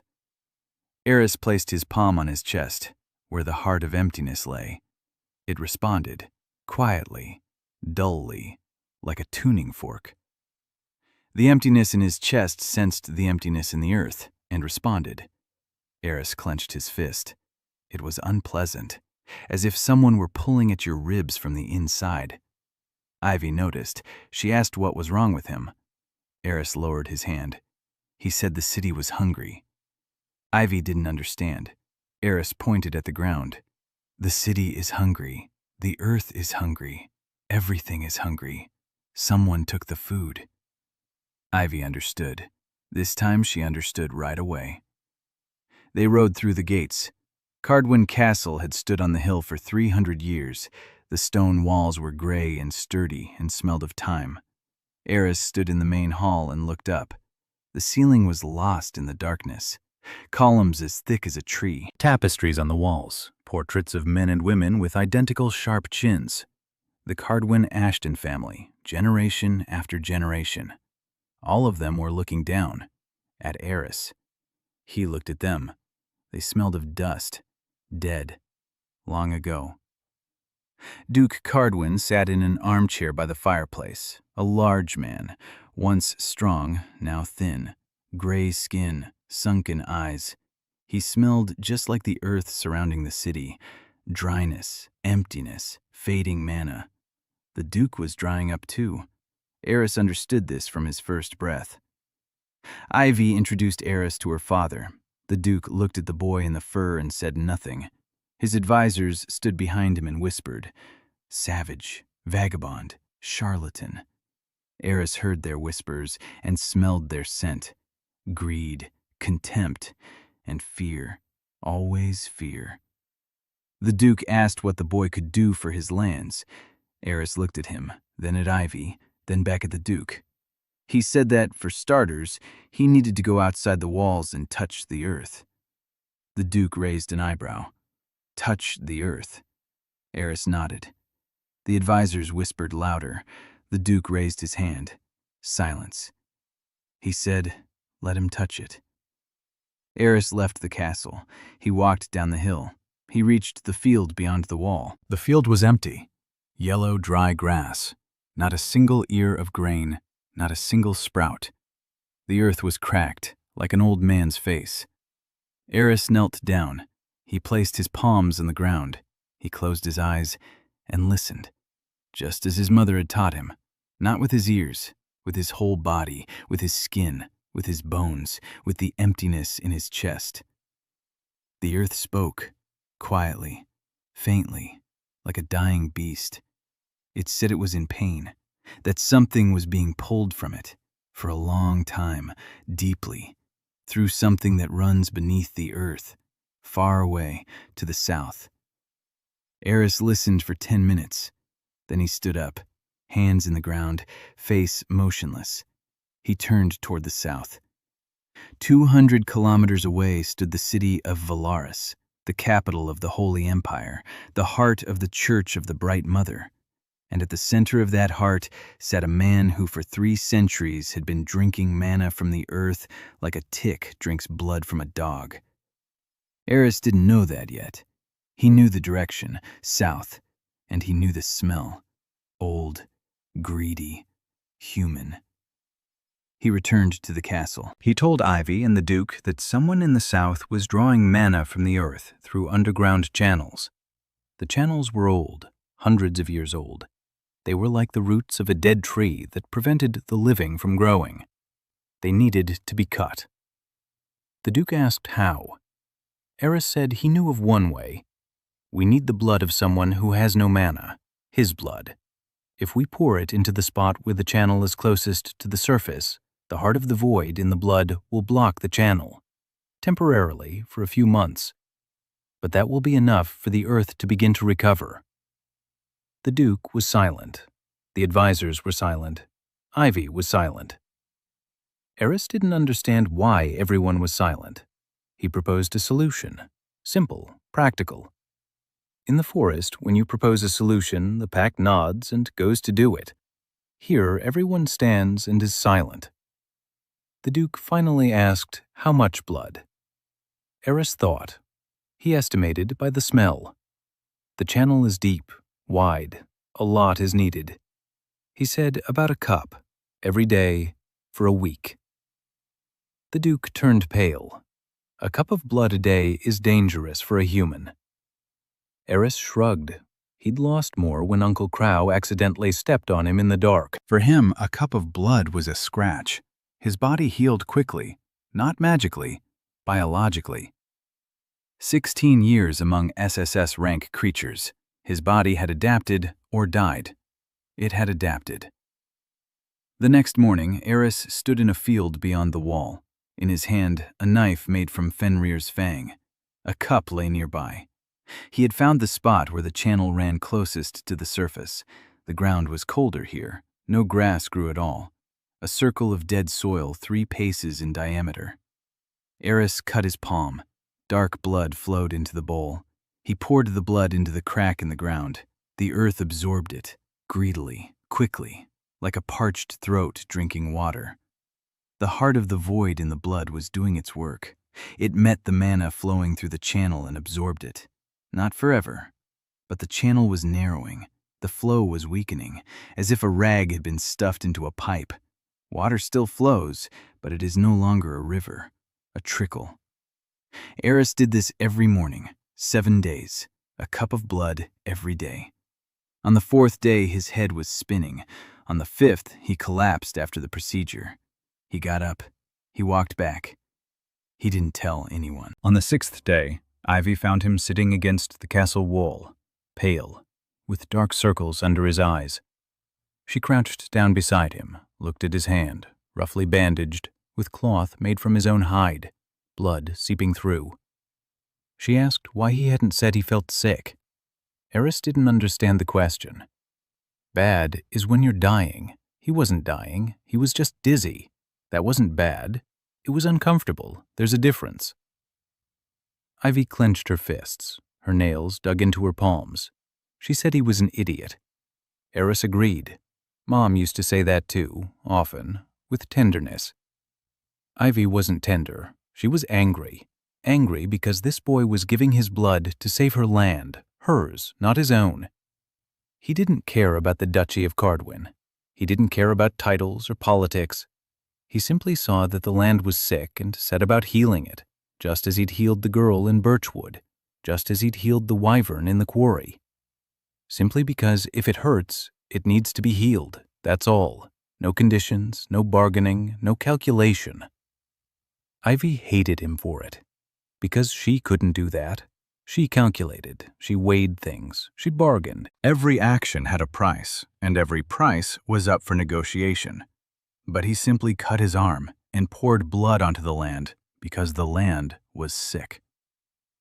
On the 7th day, Eris poured the last cup. He stood up, staggered, steadied himself, placed his palm on the ground, and smiled. For the first time in a week. The earth was warmer, just a little, barely noticeable, but warmer.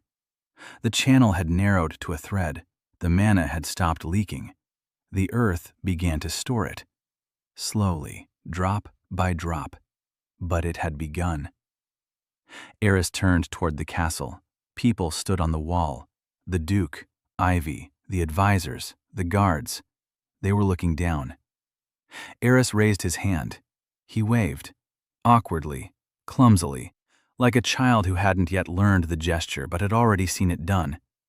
Ivy stood on the wall and looked at the barefoot boy in a fur coat with a bandaged arm and a crooked smile. And for the first time in her life, she didn't know what to say. Not a single word from her arsenal. No barbs, no sarcasm, no diplomatic turn of phrase. She just stood and watched. And something in her chest, where a dim core barely glowed, did something it had never done before. It ached. Not from emptiness, from fullness. After the blood ritual, Eris slept for 2 days. He didn't wake, not moving, like a corpse. Ivy checked his breathing every 3 hours. She didn't sleep. She sat nearby and watched.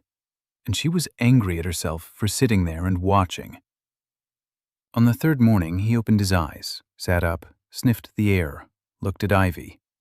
She was sitting in a chair across from him, dark circles under her eyes. Her hair had come loose from its bun. Her dress was wrinkled. Eris said she smelled of exhaustion. Ivy said he smelled of blood and sweat, and that he needed to wash up. Eris didn't know what washing up meant. In the forest, he bathed in the river. He'd just step into the water and stand there. The water washed the dirt by itself. Ivy summoned the servants. They led him to the bathhouse, a stone room, hot water in a stone tub, steam.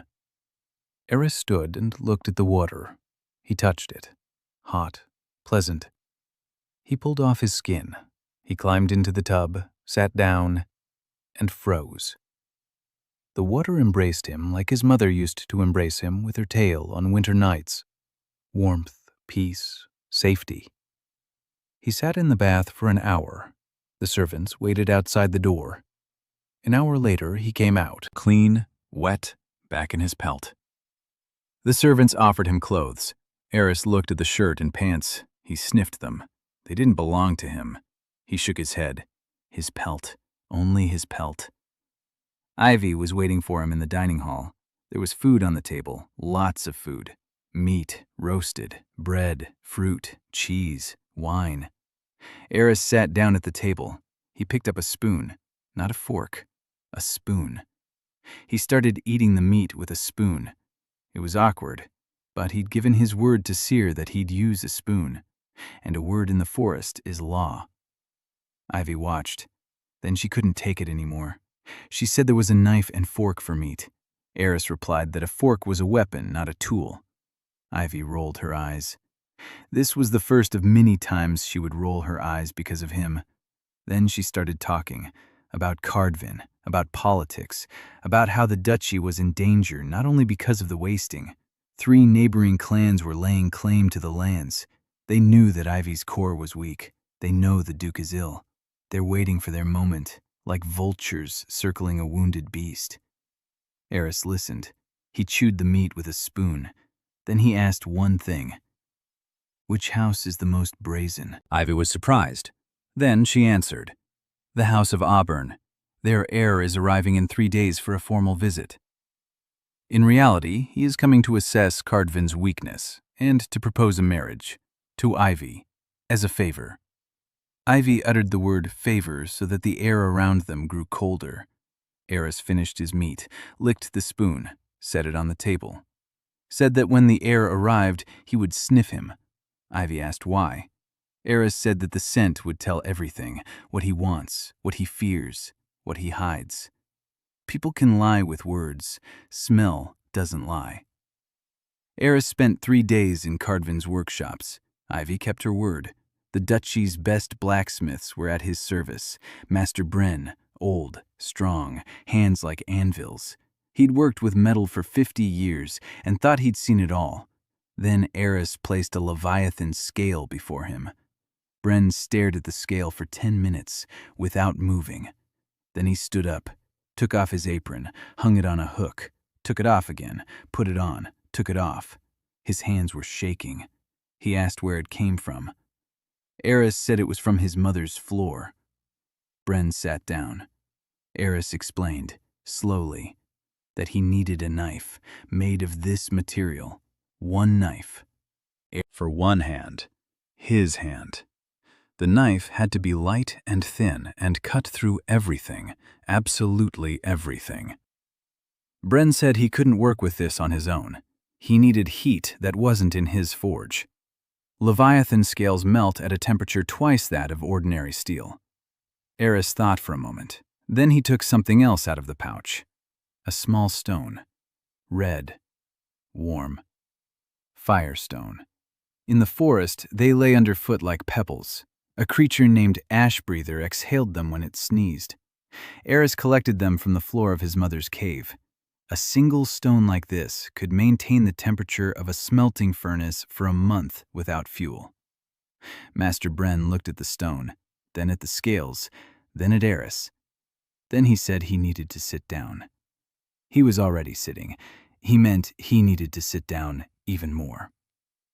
They started work the next day. Eris stood nearby and explained how to work the scales. Bren listened. The old master, who had been teaching apprentices for 40 years, listened to the 16-year-old in a leather jacket and wrote down every word. Because the boy knew. He knew how the fibers lay in the scales, where to strike, where not to strike, at what angle to bend, which hammer to use at which stage. He knew this as a mother knows her child's face, without thought, without effort. He just knew. On the second day, Ivy came to the smithy. She had never been here before. The heat, the clanging, the sweat, all of that was beneath her station. She came in and saw Eris. He was standing at the anvil, naked from the waist up. The hide hung on a hook. It was the first time she had seen his body, thin, veiny, covered in scars, dozens of scars, hundreds. Each one told a story, a long one across his entire back, round ones on his shoulders, parallel ones on his ribs, claw marks, bite marks, marks from something that was neither claws nor teeth. He looked like a map of survival. 16 years among creatures that could have killed him with a single, careless movement. And he had survived. Every scar said he had survived. Ivy stood in the doorway and looked at his back and counted the scars. Lost count after 40, just as Eris lost count counting houses. After 40, there were many. He had many scars. And he wasn't ashamed of a single one. Eris turned around, saw her, nodded, went back to work.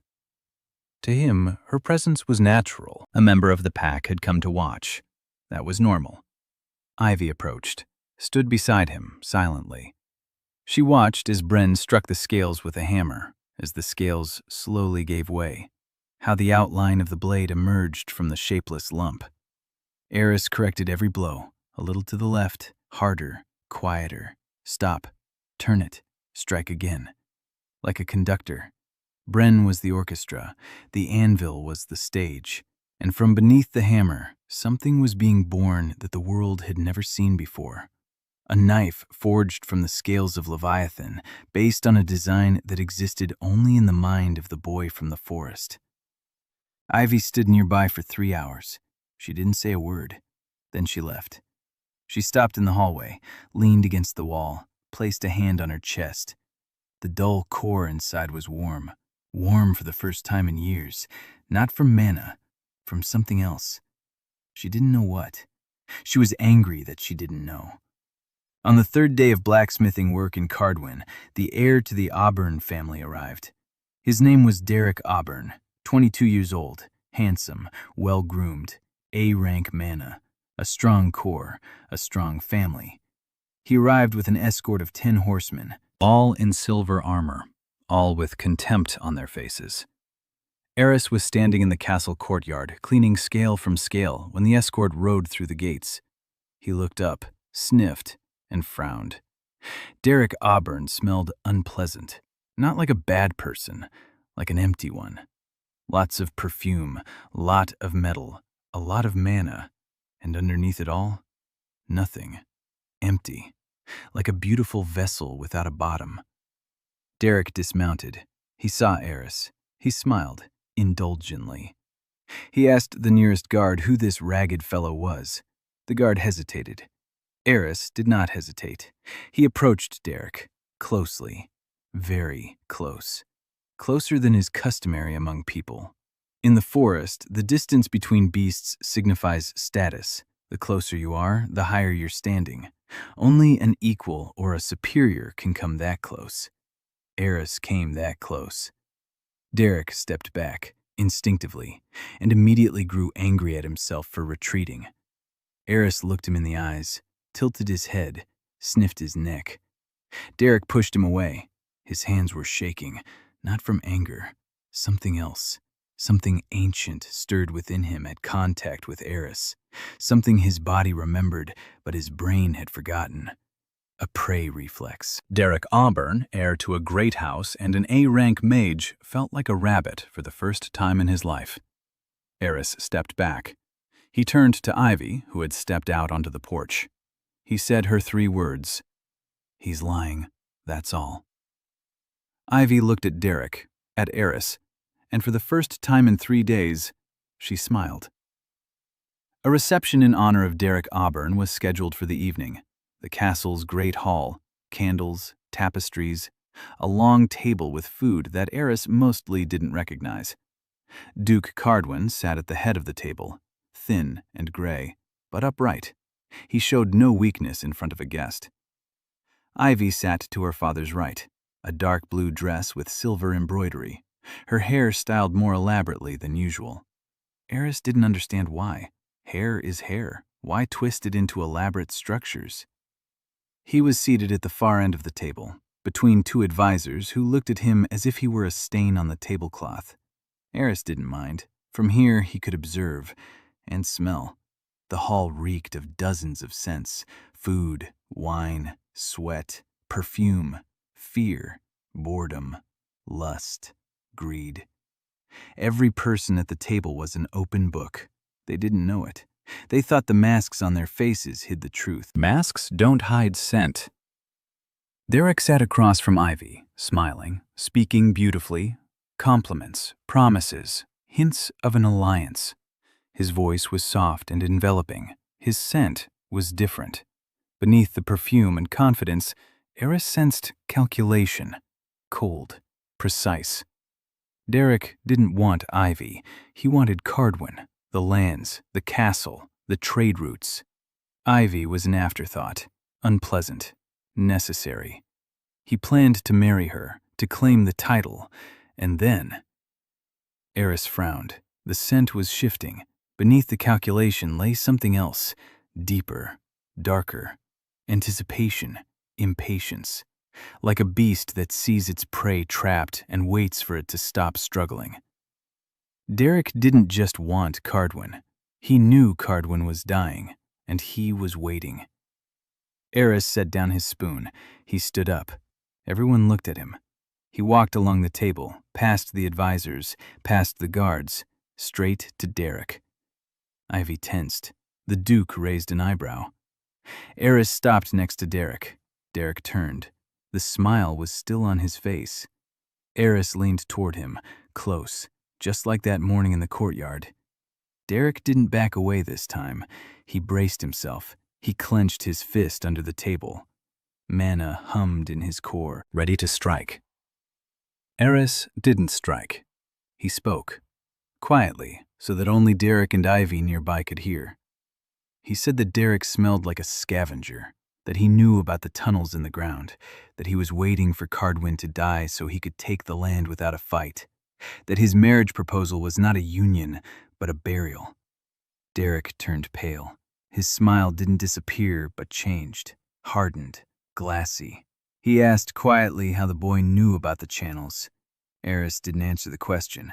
He straightened up, looked down at Derek, and spoke loudly so the whole hall could hear. He said that this man knows why Cardwin's land is dying, and he's keeping quiet. The hall fell silent. Derek stood up. His chair fell backward. Mana flared within his body. The air around him heated up. It crackled. He was an A-rank mage. Serious power. Fire specialization. His hands glowed orange. He said he wouldn't tolerate insults from a savage without mana. Eris stood before him, barefoot, unarmed, without mana. Derek struck, quickly, without warning, a fireball the size of a human head, straight at Eris's chest. The ball flew, and a meter before Eris's chest it began to shrink. Like a candle in a draught. The fire died out. The mana dissipated. It was sucked into the void, into a hole in his chest that couldn't be seen, but could be felt. The ball vanished, without a sound, no flash. It simply ceased to exist, as if it had never been there. Eris stood in the same spot. He didn't move. He didn't blink. Not even a hair stirred. He looked at Derek. Derek was looking at his hands. Empty. His best strike, the spell that pierced a stone wall, vanished, dissolved in a boy without mana. The hall was silent. The Duke slowly rose from his chair. His face was pale, but his eyes were alive. Alive for the first time in months. Ivy sat and looked at Eris, at his back, at the wyvern hide, at his bare feet on the stone floor. He stood before an A-rank mage and didn't even tense up. As one stands before the rain, unpleasant but not dangerous. Derek stepped back. His men at the table stood up, hands on their weapons. Eris didn't turn toward them. He looked at Derek. And for the first time since he'd been in the human world, his face truly changed. Not a smile, not a frown, something else, something animalistic. The shadow of something ancient and immense flashed across his eyes like a fish beneath the surface of a lake. There, and then gone. Derek saw it, and his knees buckled. He didn't fall, but he staggered, and everyone saw it. The heir to the Auburn family, an A-rank mage, staggered from the gaze of a boy without mana. Eris turned away. He walked back to his seat, sat down, picked up his spoon, continued eating, as if nothing had happened. Because for him, nothing had happened.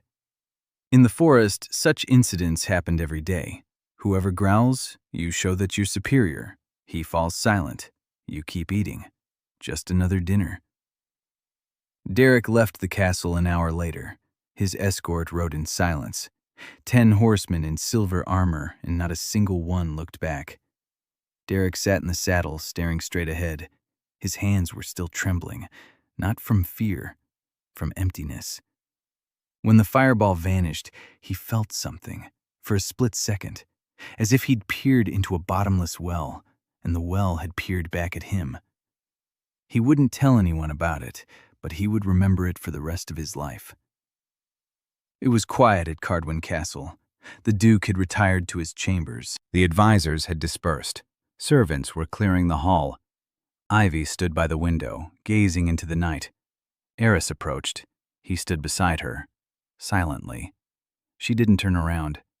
She said quietly that he could have warned her. Eris thought. About what? What he would do. He himself didn't know what he would do. He hadn't planned it.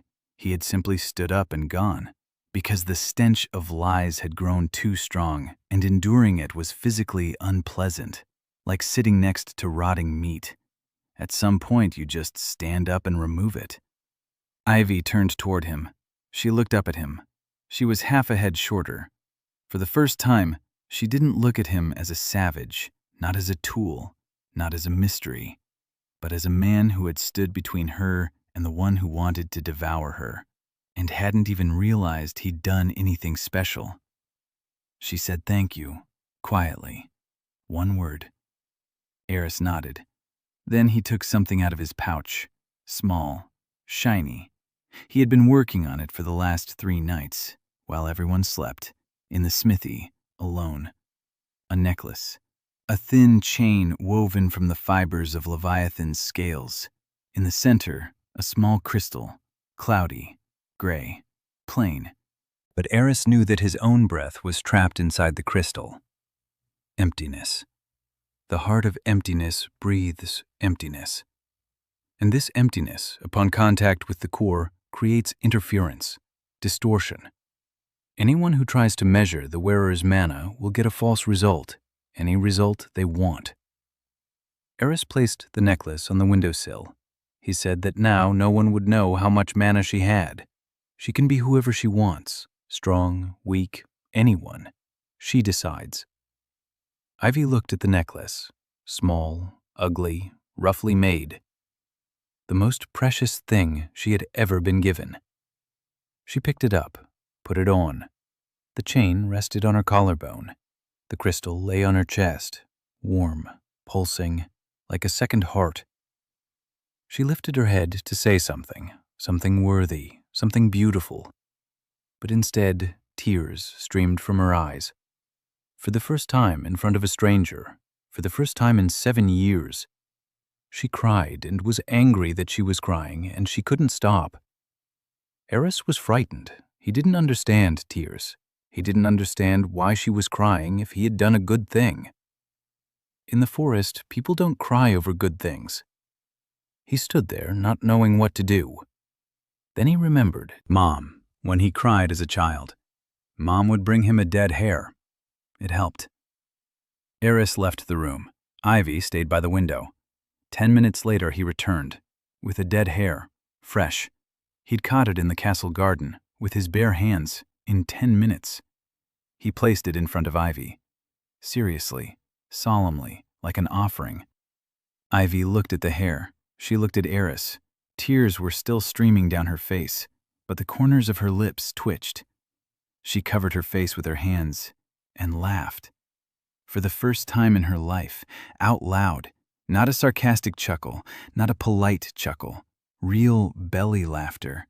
She was laughing and crying at the same time, standing by the window in the dark hall with a dead hare at her feet and a necklace of emptiness around her neck. Eris stood nearby and didn't understand a thing, but she didn't smell of sadness. She smelled of something new, of he couldn't name. Later he would find out. Later someone would explain that word to him, but for now he just stood there and waited for her to stop making those strange sounds. She didn't eat the hare. Eris was upset. Word of what had happened at Cardwin Castle spread within 3 days. An A-rank mage had attacked a boy without mana. The spell vanished. The mage fled. The boy finished his dinner. The story sounded like the ramblings of a drunken bard, but it was told by servants who had seen it with their own eyes, and by the guards who stood along the walls, and by the advisors who quietly passed it on to one another in the corridors. By the end of the week, this story was known throughout the imperial court. The head of the guild's analytical department received a second report. The first was from Linden, Class 0. This one was from Cardwin. He read it 4 times. Absorbs spells. Mana has no effect. Rank undetermined. The head of the department took off his glasses, wiped them, put them back on, took them off again. Then he summoned a courier. 2 reports were sent out simultaneously, one to the palace, the other to the Cathedral of the Bright Mother.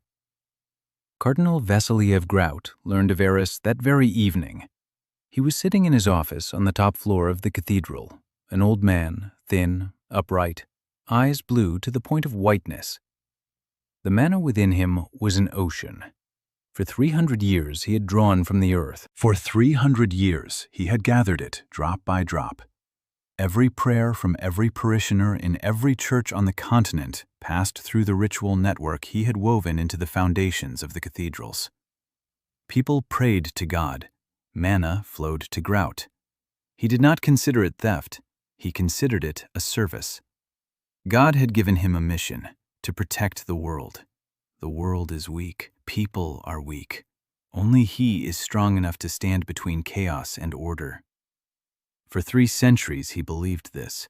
For 3 centuries it was enough. Then he read the report. The heart of the void absorbs mana on contact. Grout laid the paper on the table. His hands were calm. His face remained unchanged. But inside, something shifted. For the first time in 100 years. Fear. Real fear. Not the fear of death, the fear of the void. He knew what the heart of the void was. He was one of the few who knew. Ancient texts in the cathedral's basements described it. A vessel, a hole in the fabric of the world, the only thing capable of drinking it all. Absolutely everything, including his ocean. 300 years of work, millions of prayers, an ocean of mana, and one boy could drain it in a minute. Grout stood up. He walked to the window. The city below glowed with lights. Valaris, the capital of the empire. 2 million souls. His flock, his herd, his responsibility. He turned to the table, summoned his assistant, dictated an order, in a quiet voice, steady, as if dictating a recipe or a shopping list. The order was simple. Bring the boy from the forest to Valaris, alive, quietly, without attracting attention. If delivery is impossible, then eliminate him, quietly, without attracting attention.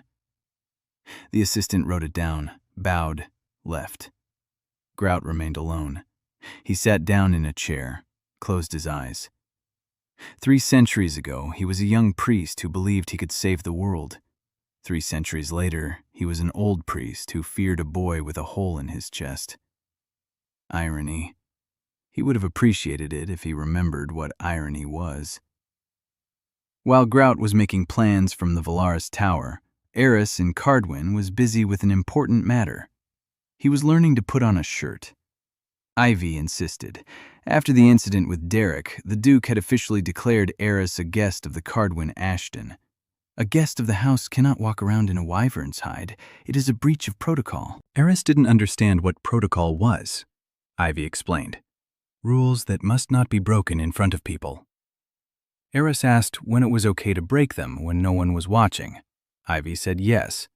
Eris said that in that case, they weren't rules, but a performance.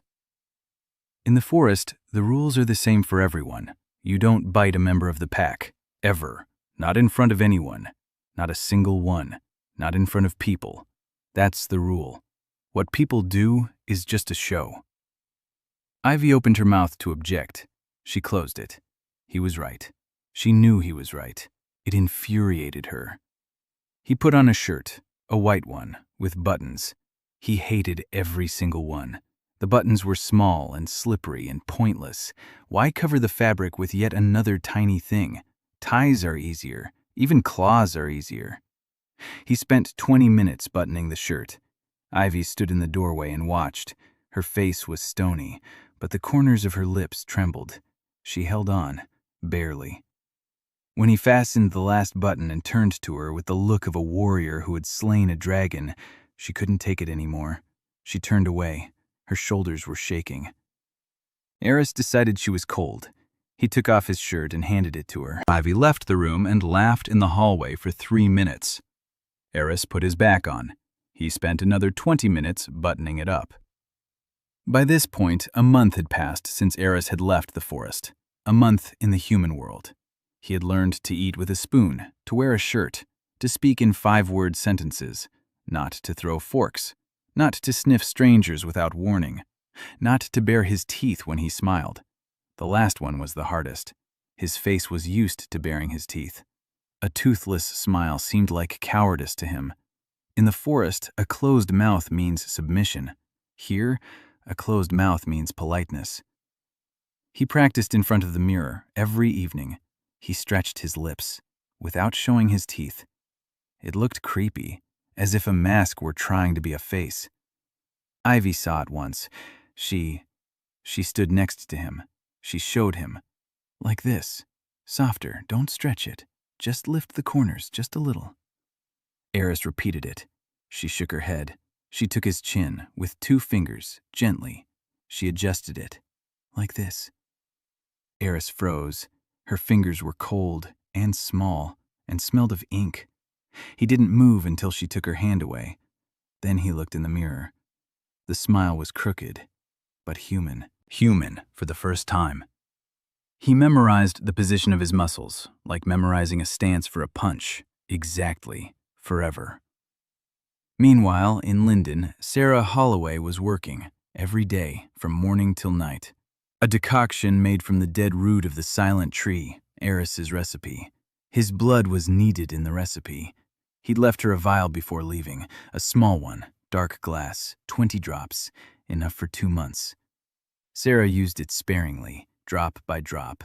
Patients came every day. Word of the cure for wither had reached neighboring towns.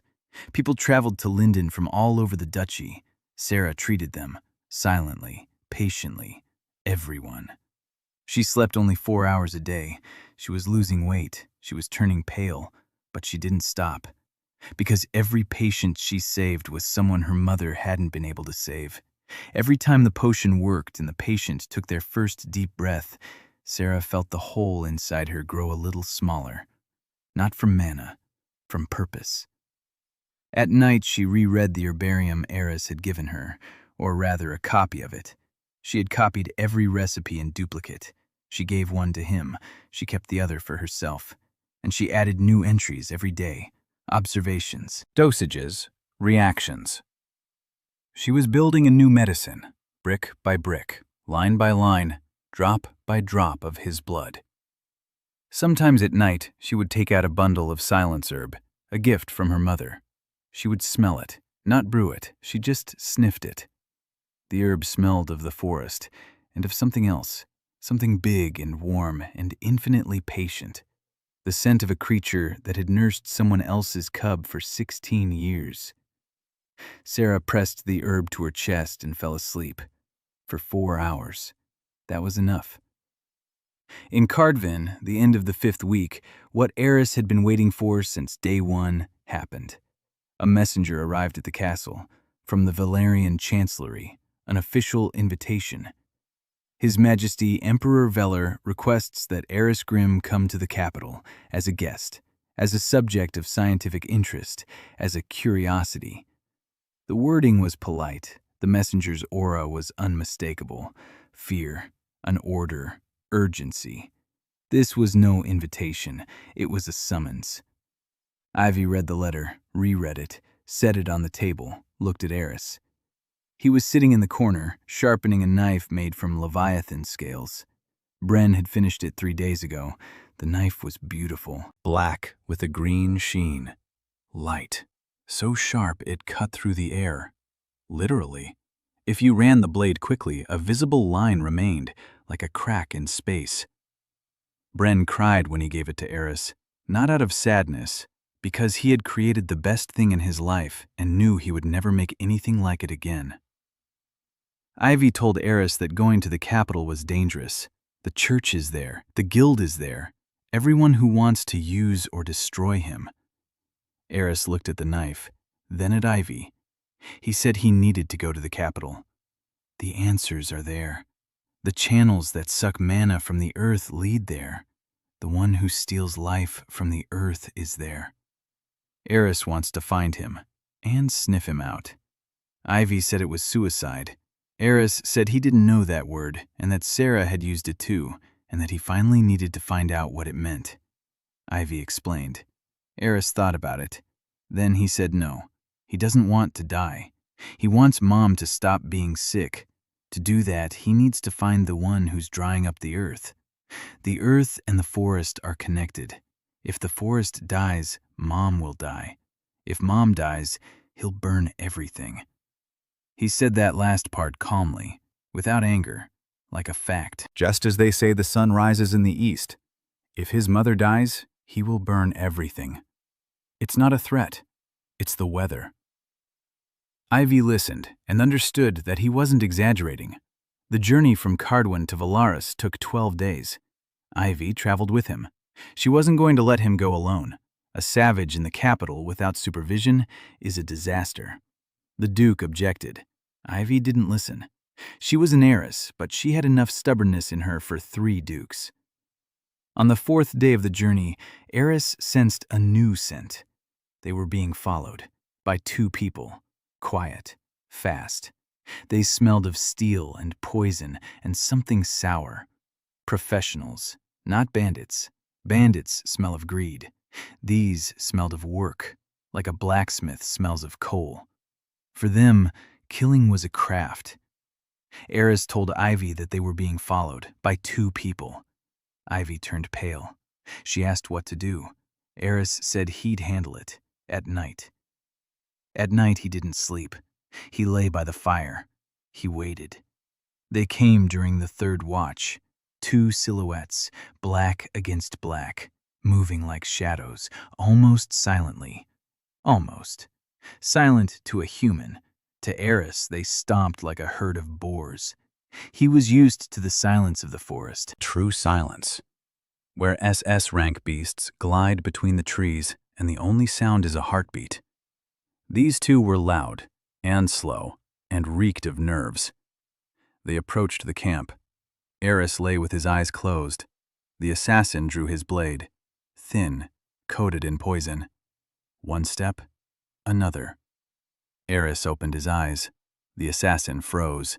Eris's eyes glowed in the darkness, not with magic, with biology, like a cat's eyes or a wolf's. 16 years in the forest's darkness had changed his eyes.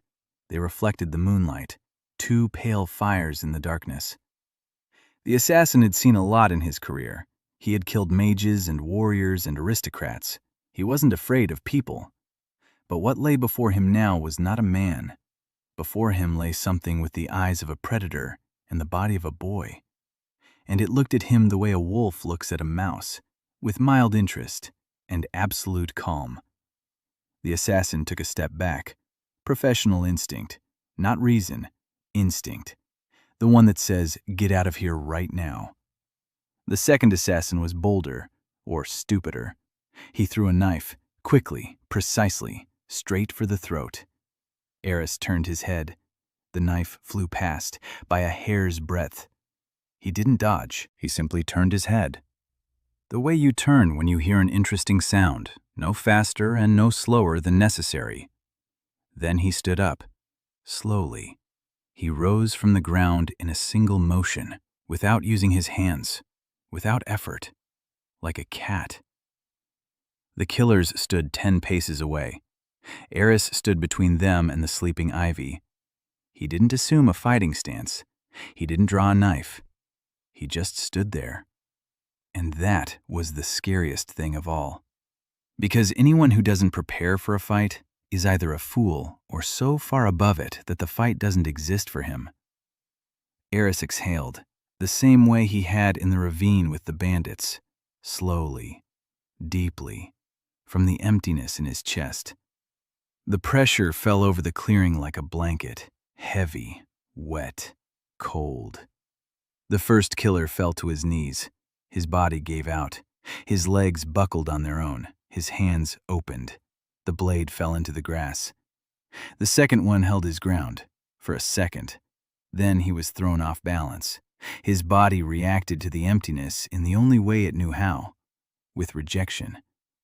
Every cell screamed that something was wrong nearby, something that shouldn't be there, a hole in the world. Eris approached the first one. He crouched down, looked into his eyes, sniffed.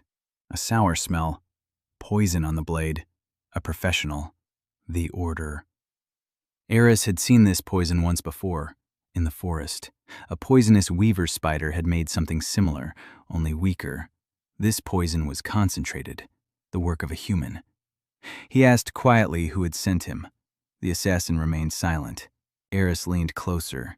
His face was a palm's width from the assassin's.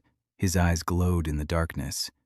He asked again, in the same tone, quiet, calm, almost gentle, like a mother asking a child where it hurts. The assassin spoke. He didn't want to. His body decided for him. His tongue began to move on its own, like Derek's legs when he swayed backward, an ancient reflex, submission. The body recognized the leader before the mind could object. The church, Cardinal Grout. The order was to bring the boy back alive. If that was impossible, then dead. Eris nodded. He stood up. He walked away. The killers lay on the ground, alive, unharmed. He hadn't touched them. Why would he? They were the ones sent, not the ones who decided. A hunting dog isn't to blame if its master points to a hare. The master is to blame. He returned to the fire.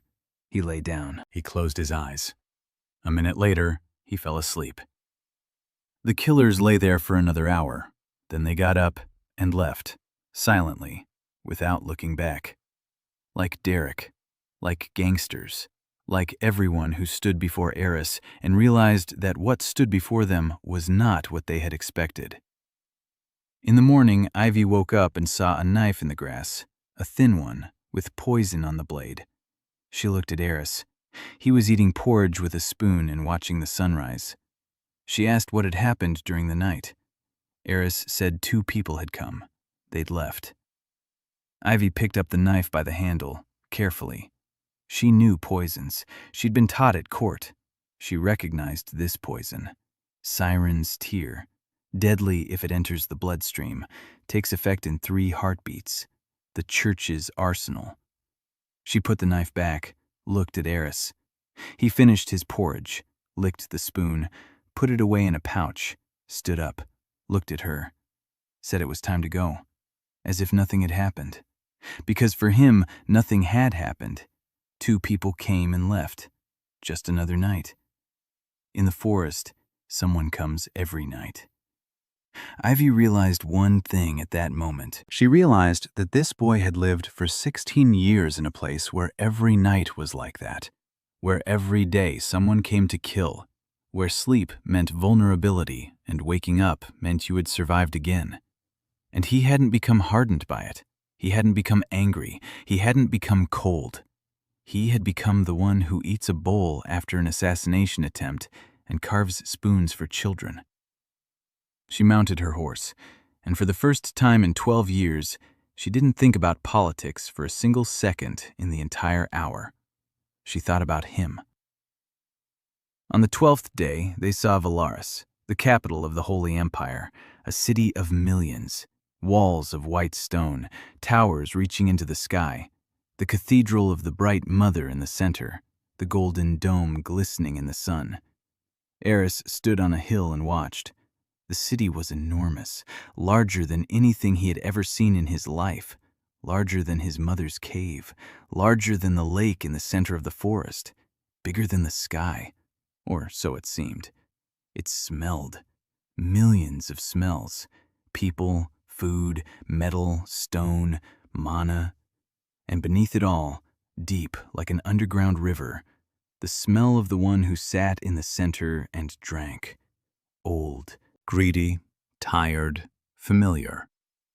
Eris clenched his fist. The heart of the void responded. Dull, heavy, like a drum before battle. He looked at Ivy. She stood beside him, pale, tense, but upright. He told her he could sense him, the one who drinks.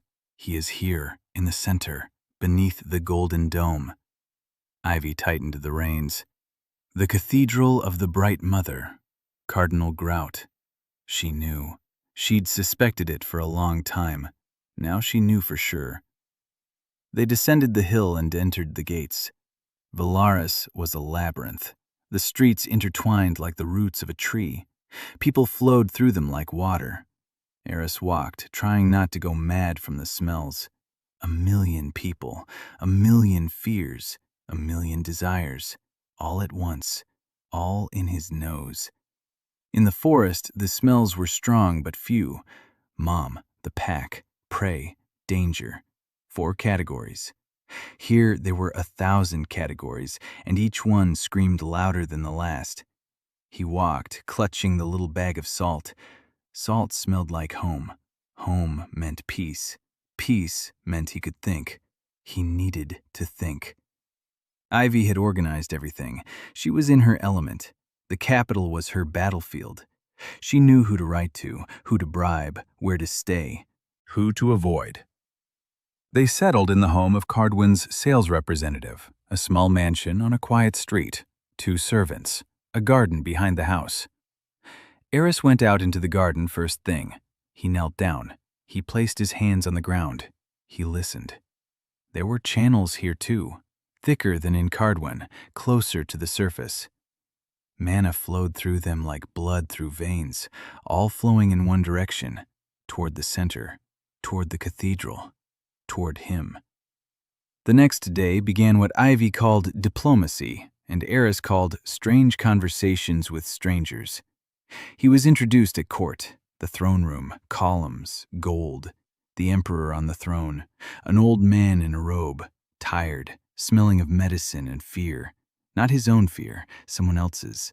The fear of those standing behind the throne, pulling the strings. Eris stood before the throne, in a shirt, with buttons, which he hated, but Ivy said he had to, and he put it on, because Ivy asked, and the pack's requests are law, even if the law is stupid. The emperor looked down at him. Eris looked up at the emperor. He didn't lower his head, didn't bow, didn't kneel. He didn't know he was supposed to do that. Ivy tugged at his sleeve. He looked at her. She gestured downward with her eyes. He looked down. The floor. Stone. Beautiful. He looked at Ivy again. She closed her eyes, took a breath, bowed herself, low. Eris watched, understood. People bow their heads before those they consider superior. He looked at the emperor. Old, weak, he reeked of illness. Lower than him on any animal scale. Why bow his head? He didn't bow. The hall fell silent. The advisors exchanged glances. The guards tensed. Ivy mentally said goodbye to life. The emperor. He looked at the boy for a long time. Then, for the first time in years, he smiled. A genuine smile, not a diplomatic one. He said that this young man was the first in 20 years who hadn't pretended. Eris didn't understand, but the tension in the hall eased. Ivy opened her eyes. She exhaled. The reception continued. Eris sat at the table and ate with a spoon. Aristocrats and mages and generals. Everyone was glancing sideways. Everyone was sniffing around, figuratively speaking. He was sniffing literally. An hour later, he knew more about every person at the table than their own wives did. This one is cheating. This one drinks. This one is sick and hiding it. This one hates her husband. This one is afraid of his boss. This one stole money and hasn't slept for 5 days. People were open books, every single one of them. Eris didn't understand why spies were needed when you could just sniff. Then what he had actually been called for happened. A small child began to cry. The son of one of the maids, hungry. His mother was working. The kitchen was far away. They wanted to carry the child out of the hall, quietly, so he wouldn't disturb anyone. Eris stood up. Everyone fell silent. He walked toward the kitchen. He passed a guard who didn't dare stop him. He entered the kitchen. There lay a prepared harpy carcass for tomorrow's feast. The carcass was worth as much as the estate. Eris looked at the carcass. He drew his knife, black, with a green sheen, and began to butcher it, with his bare hands and a blade made of leviathan scales. The cooks stood and watched. He moved like a master. No, like something beyond a master. He knew where every tendon was, every joint, every cutting point. He butchered the harpy the way an imperial chef cleans a fish. 10 minutes later, a cast-iron pot of broth was on the fire. Eris added herbs from the kitchen windowsill. The imperial chef had grown them for decoration. Eris used them for their intended purpose. The broth simmered for 5 minutes. Eris took it off the heat, poured it into a bowl, carried it into the hall. Walked past everyone, past the aristocrats with their mouths agape, past the guards with their eyes wide, past the emperor who had risen from his throne. He approached the maid, handed her the bowl for the boy. The maid took the bowl with trembling hands. The child stopped crying. The smell of the broth, warm, thick, meaty. The child reached for the bowl. The maid began to feed him. Eris turned away. He walked back to the table. The king stood up. He said something sharp. Eris didn't understand the words, but he understood the scent. Indignation, insult. A harpy carcass was worth a fortune, and the savage used it to make broth for a servant's child. Eris stopped. He looked at the king. He didn't turn around. He only turned his head, over his shoulder. He spoke quietly, but so that the entire hall could hear. He was crying. In my pack, we don't cry from hunger. The hall was silent for a long time. Then something happened. A woman at the table, the wife of some count, She clapped. Alone. Then another. Then a third. A fourth.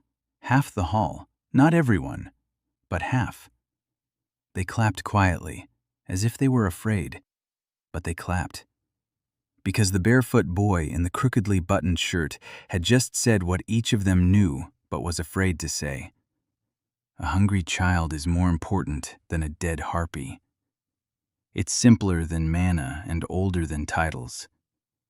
Ivy sat at the table. She didn't clap. She didn't cry. She didn't laugh.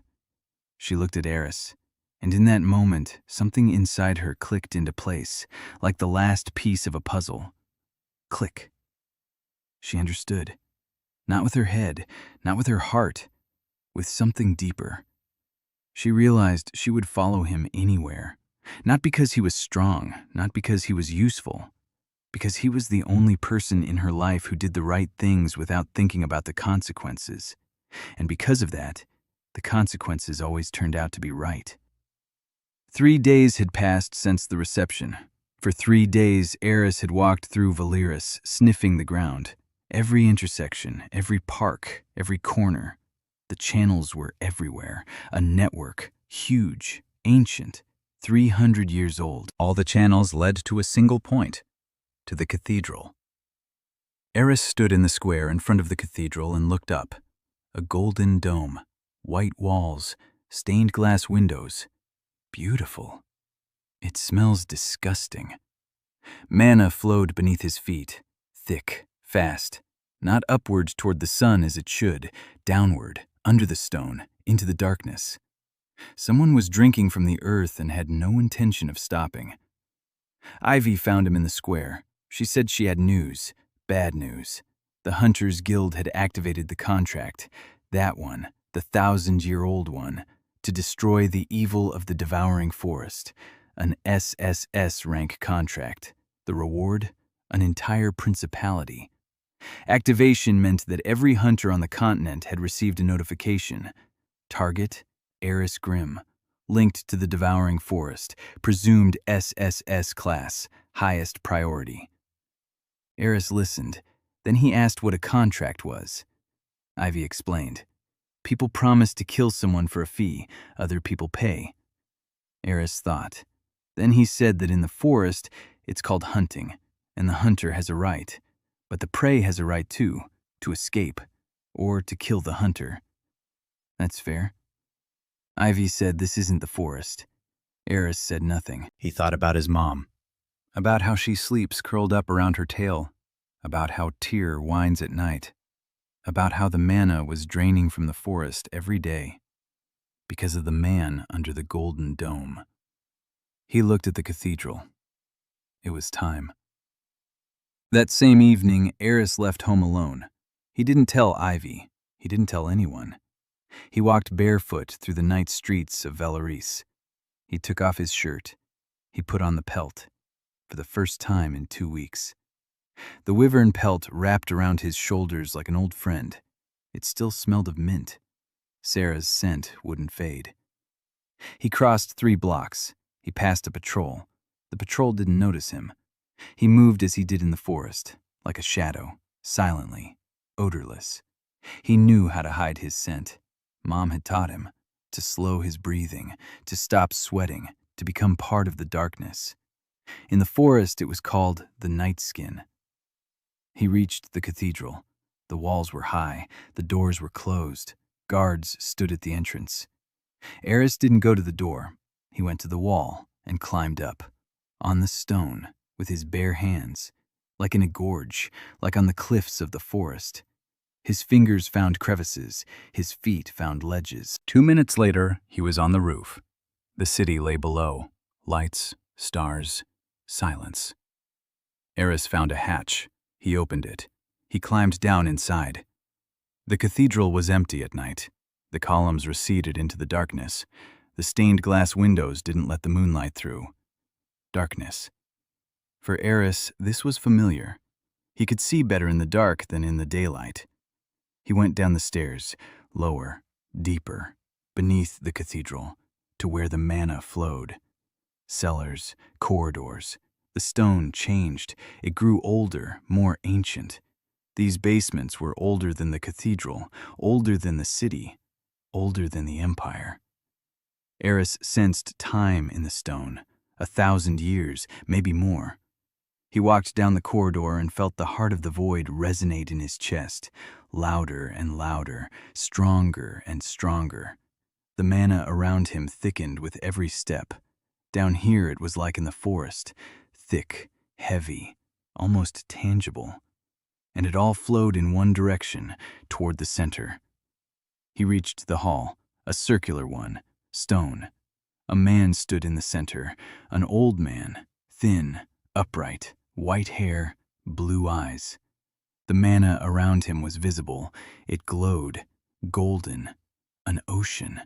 A real ocean in the basement beneath the city. 300 years of prayers.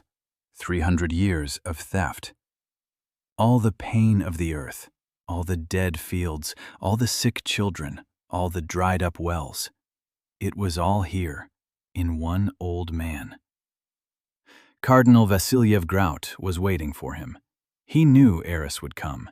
He felt the void just as the void felt his ocean. Two poles, fullness and emptiness. They couldn't help but meet. Grout looked at Eris. Eris looked at Grout. Silence. Grout spoke first, quietly, wearily. He said he had been waiting for this moment for 3 centuries, that he knew that one day the one who would take everything would come, that he had prayed it wouldn't be in his lifetime. But prayers don't work when you yourself stand between them and God. Eris listened, sniffed. Grout smelled strange, not of evil, not of greed, of exhaustion, endless weariness, like mom when she's sick, like the earth when life is draining from it. Grout was tired, 3 centuries of tiredness. Eris said one sentence. Why? Grout closed his eyes, opened them, answered. Because someone has to. The world is weak. People are weak. The forest is advancing. The creatures are multiplying.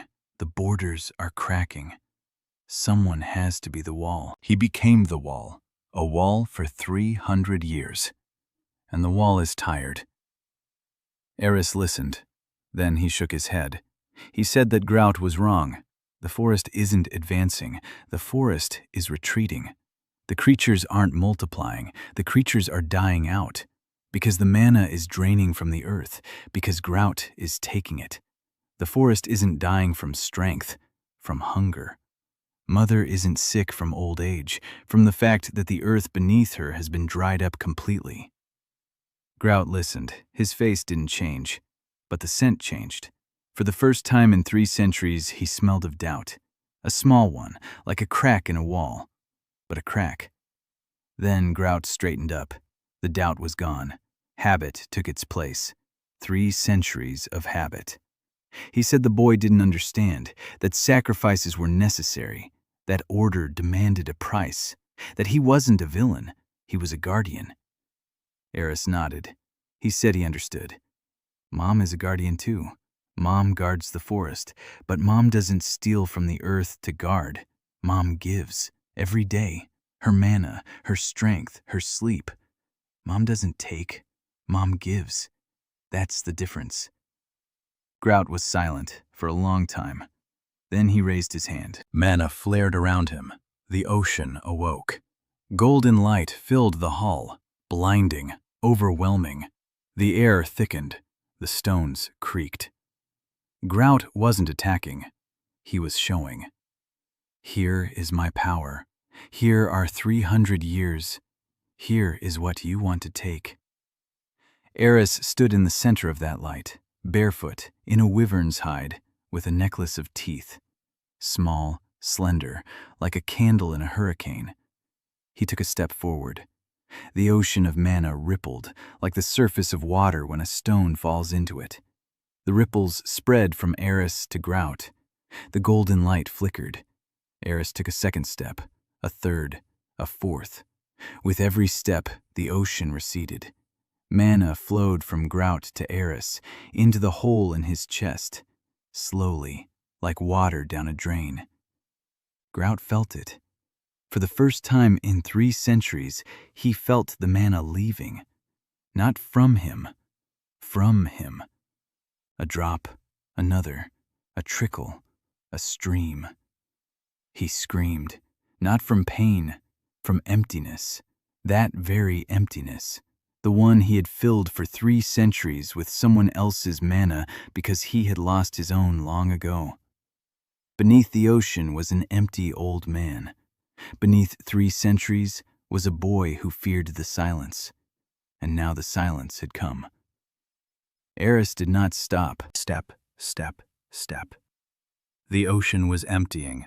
Mana flowed into the heart of the void and through it, not remaining inside, passing right through, upward, through Eris's body, through the ceiling, through the stone, through the cathedral's foundation, into the sky. A gigantic pillar of light rose above Valaris, golden, visible for hundreds of kilometers. Mana was returning to the world, to the earth, to the air, to the roots and seeds and wells. Grout stood in the center of the hall. The light around him faded. The ocean receded, drop by drop, stream by stream. His skin aged before his eyes. His wrinkles deepened. His hair turned white until it was transparent. 3 centuries fell upon him in a minute. When the last drop of mana was gone, Grout stood before Eris as he had always been. An old man, ordinary, before his god, without a wall, without an ocean, without meaning. Eris stood before him, close. He leaned in. He sniffed his neck, just as he sniffed everyone, just as he sniffed Derek, just as he sniffed the killers, just as he sniffed Ivy and Seru. Grout smelled of weariness, not malice, not remorse. Weariness, endless, 3 centuries worth.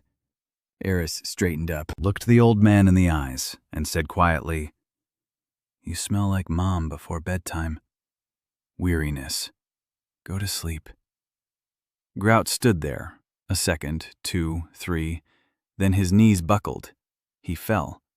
Not from a blow, not from magic, from relief. For 3 centuries he had held the wall. For 3 centuries he hadn't truly slept. And now someone told him to go to sleep. Simply, without trial, without execution, just go to sleep. Grout closed his eyes, and for the first time in 300 years, he fell asleep, truly, deeply, like a child. On the stone floor of the crypt beneath the cathedral, Eris stood nearby. Then he took off the wyvern's pelt.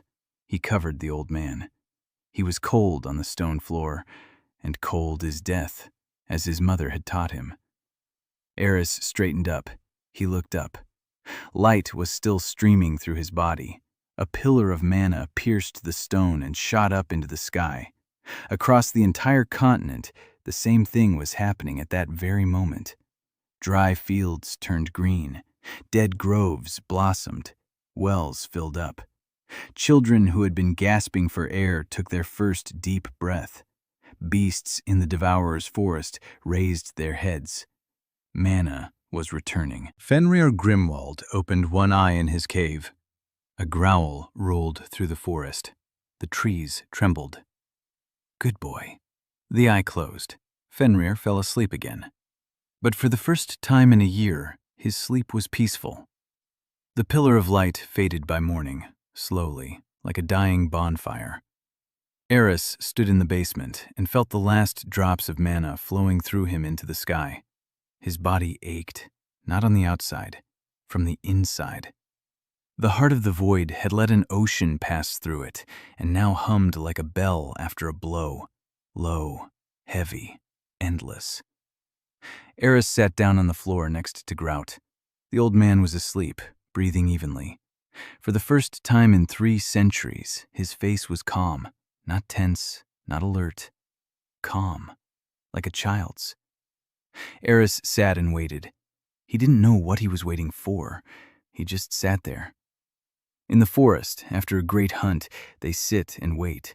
The body must calm down, the blood must slow, breathing must return. He waited. Morning was breaking above. The cathedral opened its doors. The priests entered and found that the cellars were open. They went down. They found Eris and Grout. A shirtless boy wearing a necklace of teeth sat on the floor next to the sleeping cardinal, whom he had covered with a pelt. The priests didn't know what to do. They called the guards. The guards didn't know what to do. They called the captain. The captain looked at Eris. Eris looked at the captain.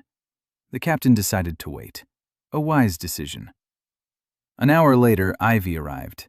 She had learned from the servants that Eris had left during the night. She hadn't slept until morning. She found him by a pillar of light. The whole city saw that light.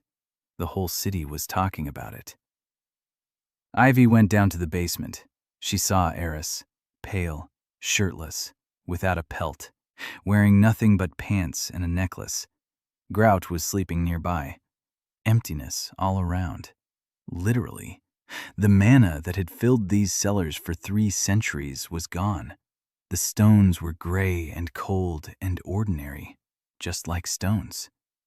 Ivy sat down beside him. She asked quietly what he had done. Eris answered, "I returned it." One word. Returned. 300 years of theft, millions of prayers, an ocean of mana. Returned. Just like that. Not to himself, to the earth, from where it was taken back to where it belonged. Ivy was silent. Then she reached out, placed her hand on his shoulder, heavily, just as he had once placed his hand on Sarah's shoulder. The same gesture. "I'm here. You're not alone. We'll hunt together." She'd learned that gesture from him, not with words, with her body. Eris looked at her hand, then at her. He nodded. By noon, the news had spread throughout the city. Cardinal Grout had been deposed, not arrested, not executed. Deposed. The Imperial Council convened in 2 hours, the fastest session in history.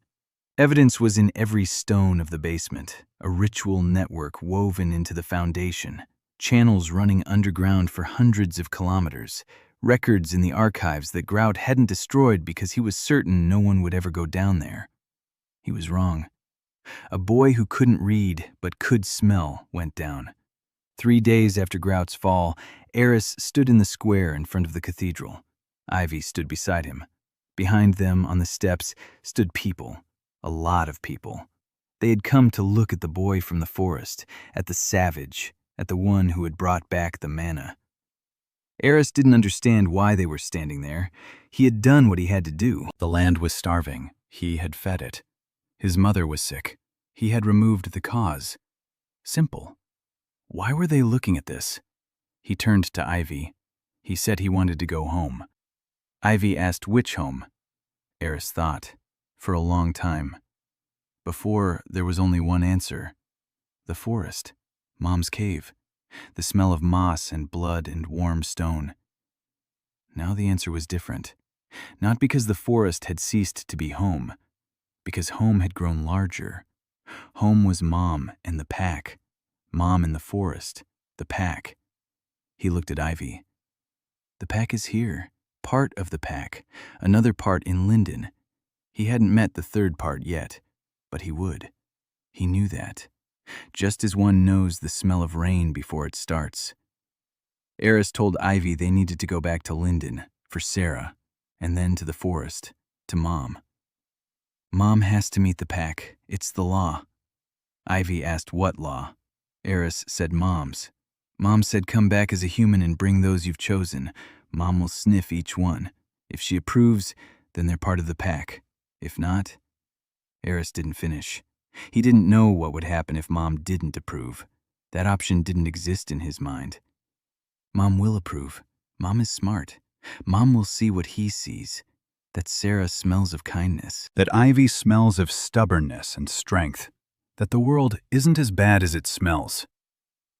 The journey back took 12 days. The same 12, but different.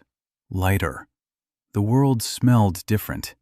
Manna was returning to the earth, slowly, drop by drop, but it was returning. The grass by the road was greener than a month ago. The trees stood straighter. The birds sang louder. Eris walked and listened. The world was recovering. Like the girl in Birchwood, like the land of Cardwin. Slowly, but surely. In Linden, Sarah was waiting for them. She stood at the door of her house, thin, pale, with dark circles under her eyes. She had worked non-stop for the entire month. Potions, patients, prescriptions, the clinic.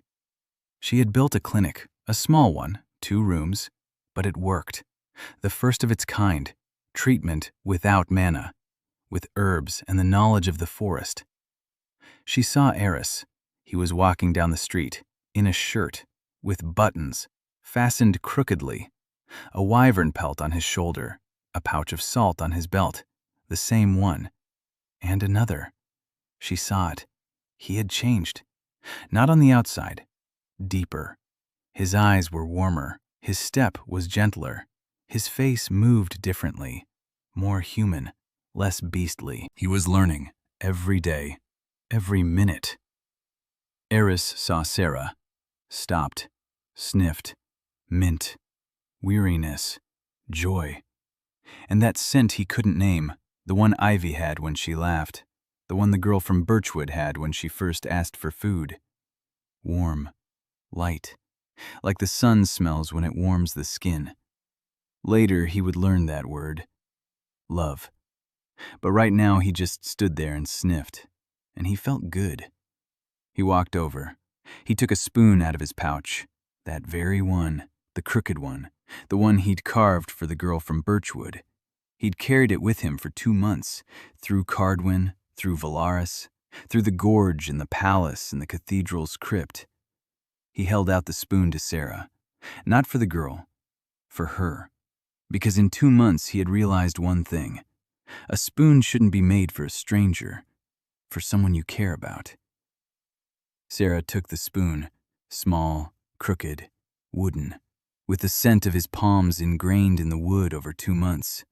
She clutched the spoon with both hands, as one holds something priceless.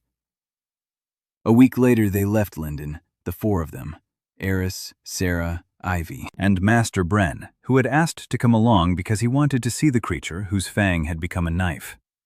Eris said that Bren wasn't part of the pack, but could be a guest. Bren agreed. On the way they would meet Leanne, and Yera, and Ha'un, and Seelin, one after another, each in her own way. Each would come for her own reason and stay for one. Because with Eris, the world became simpler. Not easier, simpler, like in the forest. Eat, sleep, protect the pack, love those who are near. Don't betray, don't lie, don't be afraid. Simple rules for a complex world. By the end of the 2nd year, they stood at the edge of the Devourer's forest, 6 of them, Eris in front, behind him 5 girls, Sarah with an herb in her hands, Ivy with a necklace around her neck, Leanne with knives on her back and a wooden tag with her real name in her pocket, Yera with a cross she no longer uses for blessing, but wears as a memento, Ha-In with her father's hammer on her back, Seelin with eyes that finally ceased to be empty. Eris looked at the forest, black crowns, the smell of moss, the smell of blood, the smell of home. He turned to his pack, looked at each one by one, for a long time. Memorizing. Like memorizing a stance for a strike. Precisely. Forever. Then he said, "Mom is waiting. She'll sniff each one. It will take time. Mom sniffs slowly." They entered the forest. The trees parted. A path appeared beneath their feet. The forest recognized him. The forest let them pass. An hour later they reached a cave, huge, dark, warm, the scent of moss and stone and something infinitely vast. Fenrir Grimwald lay at the entrance, his head resting on his paws, one eye open, golden, ancient, wise, as big as Eris herself. The girls froze. even Lien, even Seelin. The creature before them was older than language, older than borders, older than fear. Eris stepped forward.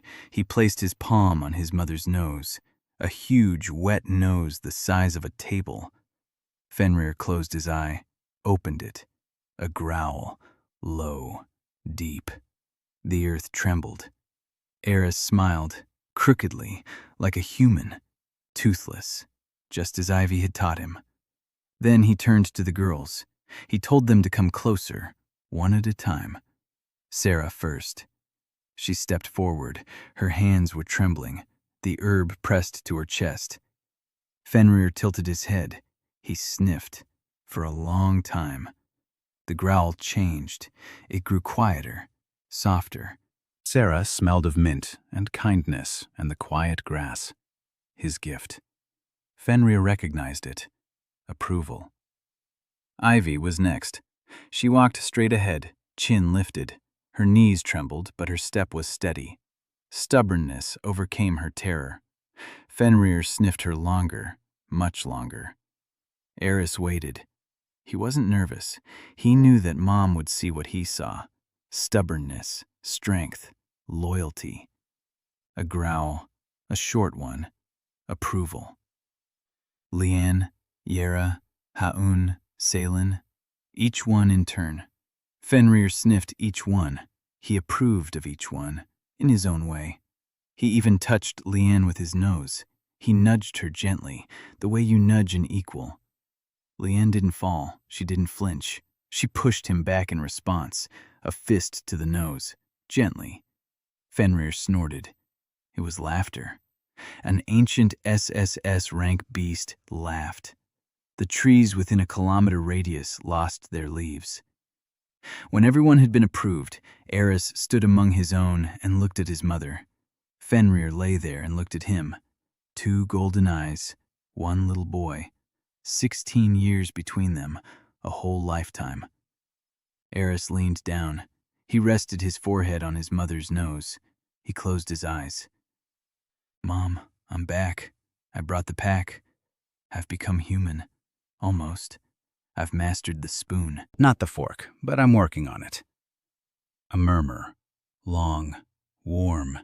The earth trembled, not from strength, from tenderness. Eris straightened up, turned to his pack. 6 faces, 6 scents, 6 stories that are now one. He opened his mouth and uttered the first joke of his life. I'm tired. Who's going to carry me home? Silence. A second. 2. Lien silently offered her back. Ivy laughed, out loud, for the second time in her life. Sarah cried, quietly, happily. Yera folded her hands and whispered that something old and warm. Haun took out her notebook and began calculating the expenses for the return trip. Celine looked at the sky, then at them, then rolled her eyes, and said one word. Pack. She paused, added, Let's go home. And they went, the 7 of them, back from the forest, into a world that had become a little kinder, a little greener, a little quieter.